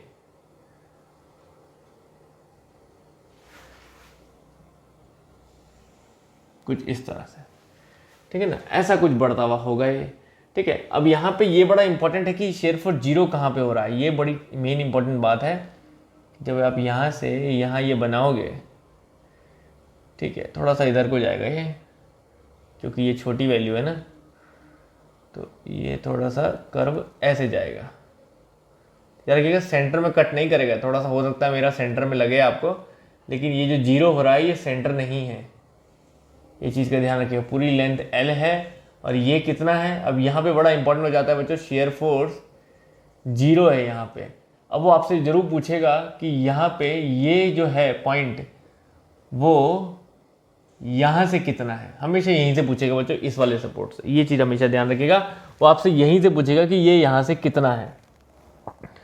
तो यहाँ पे मैं लिख देता हूँ कि पॉइंट जहाँ पे शेयर फोर्स 0 है यहाँ पे कितना है, क्यों, क्योंकि यहाँ पे ये पूछता है वो कि बेंडिंग मोमेंट मैक्सिमम कहाँ पे होगा। तो याद रखिएगा ये L/√3, सिंपल, ये वैल्यू मत भूलना बच्चों, x = L/√3 पे आपको मैक्सिमम जो है बेंडिंग मोमेंट मिलेगा। तो ये x = L/√3 आपको ध्यान रखना है।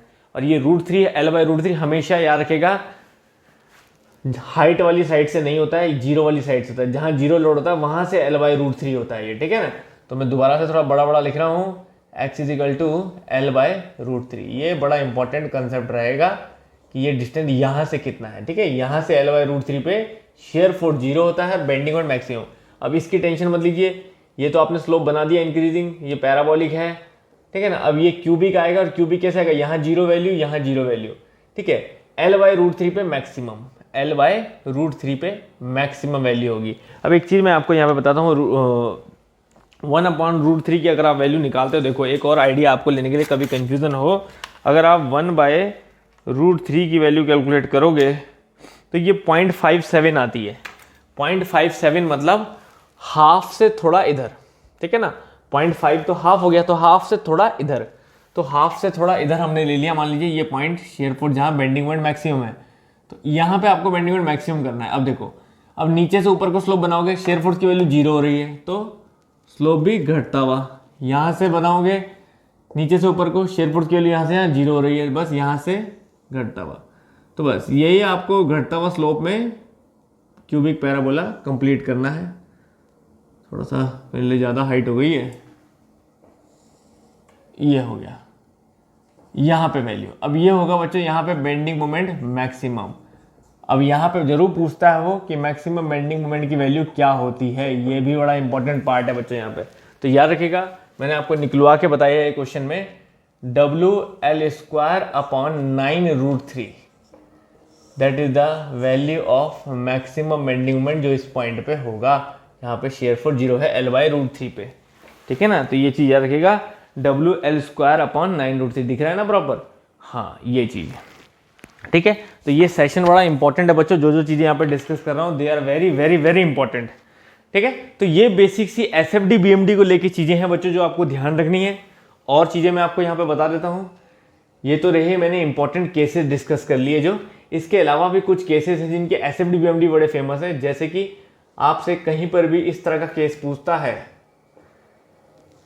ठीक है, एटलीस्ट आप लोग डायरेक्ट ये केसेस याद रखोगे। तो वैसे तो मैंने एक ऑब्जेक्टिव सेशन SFD BMD का डाला है, वो बहुत ज़्यादा इंपॉर्टेंट है, सारे प्रीवियस पेपर के क्वेश्चन वहाँ पे हैं। लेकिन अगर इस तरह का कोई केस आता है बच्चों, तो याद रखिएगा इसका SFD और BMD कैसे बनता है। तो ध्यान रखिए, इस फिगर का SFD जो है वो कुछ इस तरह से बनता है।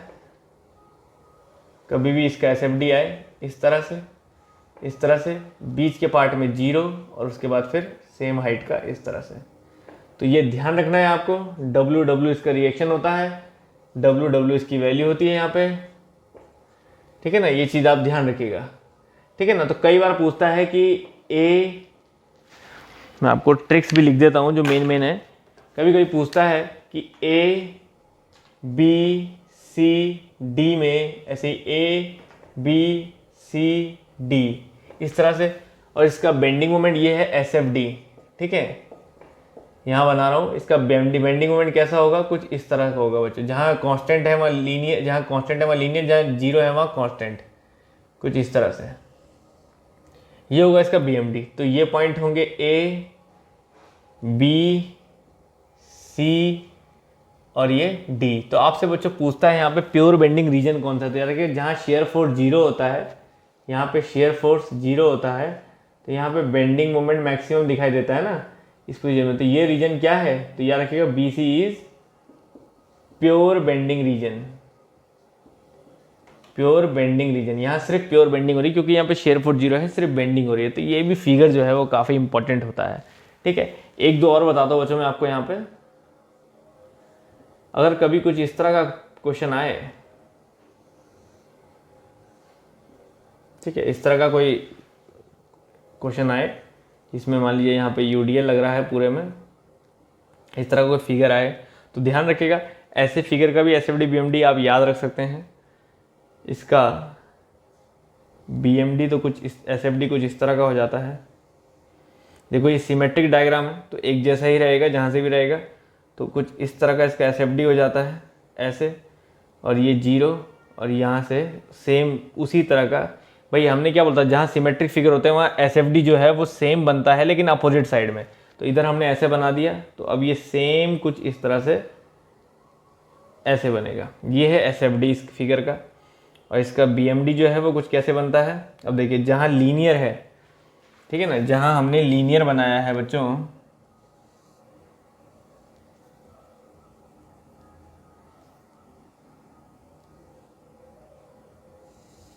ठीक है, जहाँ हमने लीनियर बनाया है वहाँ पैराबोलिक आएगा, जहाँ कांस्टेंट बनाया है वहाँ लीनियर आएगा। तो ये कुछ किस तरह से जीरो बना, जहाँ जीरो है वहाँ कांस्टेंट आएगा। तो कुछ किस तरह से आता है इसका डायग्राम, कुछ इस तरह से इसका बेंडिंग मोमेंट डायग्राम बनता है। याद रखिएगा ये पैराबोलिक है और यहाँ पे कांस्टेंट है, तो ये इसका बीएमडी है और ये इसका एसएफडी है। बहुत पहले आईएएस वगैरह में ये क्वेश्चन आया है और कई बार रिपीट भी हुआ है, तो काफ़ी बार ये पूछ सकता है इस तरह का क्वेश्चन। तो उसका एसएफडी बीएमडी आप याद रख सकते हैं कुछ ऐसे। थोड़ा साफ सही बना दूं,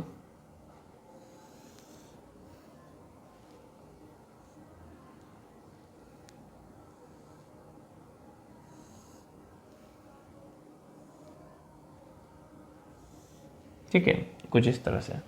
यही वैल्यू जो है वो यहाँ पे कुछ ऐसे दिखाई देगी।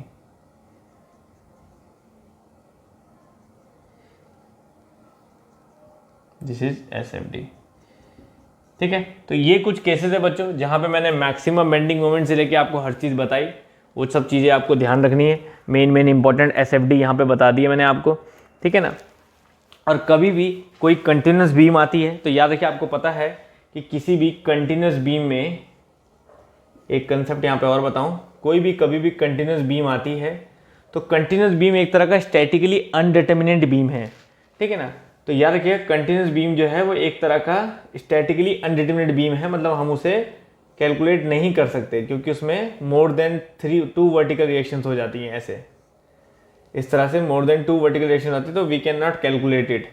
तो अगर ऐसा कोई क्वेश्चन आता है बच्चों, लेकिन अगर यहाँ पे एक डॉट बना हुआ आ गया तो याद रखिए इसको बोलते हैं हिंज। एक हिंज बना हुआ आ गया तो अब ये जो है वो स्टैटिकली डिटर्मिनेंट बन जाता है। ये बन जाता है स्टैटिकली डिटर्मिनेंट, ठीक है ना। और ऐसे केस में इस क्वेश्चन को हम 2 हिस्सों में सॉल्व करते हैं, ठीक है। तो याद रखिएगा ऐसे केस में इस क्वेश्चन को हम 2 हिस्सों में सॉल्व करते हैं। इतना क्वेश्चन, क्योंकि हिंज लगाने से ये बीम जो है वो 2 पार्ट में डिवाइड हो जाता है। ऐसा ऐसा एक क्वेश्चन हो जाता है और ऐसा ऐसा जो है वो दूसरा क्वेश्चन हो जाता है जिसमें हिंज होता है। बस इस तरह से हम कर सकते हैं। तो हिंज का जो वर्टिकल रिएक्शन होता है उसको 2 पार्ट में डिवाइड कर देते हो, एक तरफ तो नीचे से ले लेते हो और एक तरफ ऊपर से। तो ये जो वर्टिकल रिएक्शन होगा हिंज का, उसको 2 हिस्सों में ऐसे बांट देंगे। तो इतना क्वेश्चन देखो, जब ये सॉल्व करोगे तो एक अननोन होगा या 2 अननोन होंगे, वो 2 अननोन में से ये आर निकल जाएगा, ये आर यहाँ पुट करोगे तो फिर 2 अननोन बचोगे तो ये भी सॉल्व हो जाएगा। तो अब ये स्टैटिकली डिटर्मिनेंट बन जाती है कंटिन्यूस बीम से, जबकि कंटिन्यूस बीम एक स्टैटिकली अनडिटर्मिनेट बीम है। लेकिन याद रखिएगा अगर हिंज लगा दिया, बीच में कोई पिन लगा दी, हिंज लगा दिया, तो फिर ये स्टैटिकली डिटर्मिनेंट बन जाती है, ठीक है ना। तो ये हैं बच्चों कुछ स्टैंडर्ड केसेस जो एसएफडी के मैंने यहाँ पे लिए, ठीक है ना। अच्छे से इन स्टैंडर्ड केसेस को याद रखेगा, सभी मैक्सिमम बेंडिंग मोमेंट की वैल्यू याद रखेगा, सभी जहाँ जहाँ पे मैंने इंपॉर्टेंट रिएक्शंस बताई हैं वो रिएक्शंस याद रखेगा, जहाँ जहाँ पे एसएफडी बीएमडी की शेप जिस तरह की बताई है वो याद रखेगा, क्योंकि सब पेपर में इंपॉर्टेंट क्वेश्चन रहे हैं कहीं ना कहीं, ठीक है ना। तो आपको जहाँ पे भी डायरेक्ट आते हैं आप कर सकते हैं। जैसे एक क्वेश्चन पेपर में मुझे यहीं से याद आ रहा है कि एक पेपर क्वेश्चन में आया था, कहीं पर भी बना देता हूँ मैं, चलो यहीं बना देता हूँ। 12वां केस कि सेम इस तरह का पेपर में क्वेश्चन आया था कि जहाँ पे सिर्फ एक मोमेंट लगा हुआ आया था। तो जब भी इसका बेंडिंग मोमेंट आपसे पूछ रहा है बेंडिंग मोमेंट का शेप क्या है, ये कई पेपरों में क्वेश्चन आया है, तो सिंपल है भाई, एसएफडी में तो एसएफडी तो इसका कांस्टेंट ही रहेगा, जब तक मोमेंट लग रहा है ऊपर, कोई और लोड नहीं है, तो एसएफडी तो सीधा सीधा कांस्टेंट ही है इसका। लेकिन बीएमडी हमेशा ध्यान रखो, देखो सपोर्ट पे बीएमडी जो है, सपोर्ट पे बीएमडी जो है वो जीरो होता है, ये सपोर्ट है वहाँ जीरो होता है, लेकिन अगर सपोर्ट पे कोई एम मोमेंट लग रहा है तो वो एम मोमेंट आएगा, सिंपल। तो बस ये क्या बन गया, ऑटोमेटिकली ट्रायंगल बन गया। तो यही पूछा था पेपर में कि बीएमडी जो है, मैंने करा भी रखा है वो क्वेश्चन कि बीएमडी जो है वो किस तरह की शेप होता है, तो याद रखिए ट्रायंगल। तो ये थे बच्चों मेरे सारे स्टैंडर्ड केसेस। अब इनको अच्छे से रट लीजिएगा, पढ़ लीजिएगा, याद कर लीजिएगा, लिख लीजिएगा कहीं पर, ठीक है ना। अब एक सेशन में लूंगा इसी के साथ साथ एक और डिफ्लेक्शन के ऊपर, डिफ्लेक्शन और स्लोप के ऊपर। तो इंपॉर्टेंट स्लोप एंड डिफ्लेक्शन भी आपको ऐसे ही याद रखने हैं, उनको भी मैं एक चार्ट के थ्रू आप लोगों को याद करने को दे देता हूं। तो thank you very much guys, enjoy your studies, लगे रहिए बस बिना रुके अब, ठीक है। और लास्ट छोटी सी चीज बच्चों मुझे याद आ रही है, तो वो भी बना दूंगा मैं, कहीं आपको आगे जाके कंफ्यूजन ना हो। एक छोटी सी चीज मैं और बता देता हूँ लास्ट, थोड़ा सा यहाँ पे मुझे जगह बनानी पड़ेगी। देखो इसको लेके कंफ्यूज मत होना बच्चों, ठीक है। मैं यहाँ पे जगह बना रहा हूँ, मतलब ये हटा रहा हूँ थोड़ा सा, ये वाला केस हटा रहा हूँ। आई थिंक आप लोगों ने नोट कर ही लिया होगा, ठीक है। देखो अगर यही केस सिंपली सपोर्ट बीम का कल के दिन यही केस हमें इस तरह का भी आ गया ना, तो कंफ्यूज मत होइएगा। अगर ये ऐसा आ गया यूवीएल, तो कोई घबराने की बात नहीं, सिर्फ क्या बदलेगा, रिएक्शन बदलेगा, ठीक है ना। इस तरह का आ गया, तो मैंने आपको क्या बोला था, ये हाइट वाली साइड में WL/3 ये हो जाएगा और WL/6 ये हो जाएगा। फिर जो SFD बनाओगे उसमें ये WL/6 हो जाएगा, है ना, ये हो जाएगा WL/6 और ये हो जाएगा बड़ा छोड़ा WL/3। तो अब क्या है, अब जब यहाँ से यहाँ स्लोप ड्रॉ करोगे तो अब देखो लोड, देखो अब आप नीचे से ऊपर बनाओगे, लोड क्या हो रहा है, घट रहा है ना। तो अब ये जो है कुछ इस तरह का बन जाएगा आपका, कुछ ऐसा, ठीक है ना। अब ये कुछ इस तरह का स्लोप बनेगा। अभी हमने ऐसा स्लोप बनाया था, तो स्लोप में चेंजेस आ जाएंगे बच्चों। तो याद रखिएगा स्लोप है जो घटता हुआ स्लोप बनेगा यहाँ से यहाँ तक, ठीक है ना, पॉजिटिव नेगेटिव। तो एक स्लोप का फर्क आ जाएगा, बाकी सब सेम है, यहाँ बेंडिंग मोमेंट जो है वो वही का वही रहेगा। यहाँ पे आपकी वैल्यू मैक्सिमम आ जाएगी और वो मैक्सिमम वैल्यू आप सेम यही वैल्यू आपको मिलेगी मैक्सिमम, उसमें कोई फर्क नहीं है। और L/√3 यहाँ से हो जाएगा, फिर x = L/√3 इधर से हो जाएगा, ठीक है ना। तो ये अंतर रहेगा, बाकी सब सेम रहेगा। क्लियर है? तो ये चीज़ का ध्यान रखिएगा बच्चों, और कुछ नहीं, ठीक है ना। तो सिर्फ रिएक्शन पलटेंगी, डिस्टेंस L/√3 इधर की जगह इधर का हो जाएगा, मैक्सिमम बेंडिंग मोमेंट की वैल्यू वही की वही रहेगी। क्लियर है? बाकी कुछ नहीं। क्लियर है? चलिए, thank you very much guys.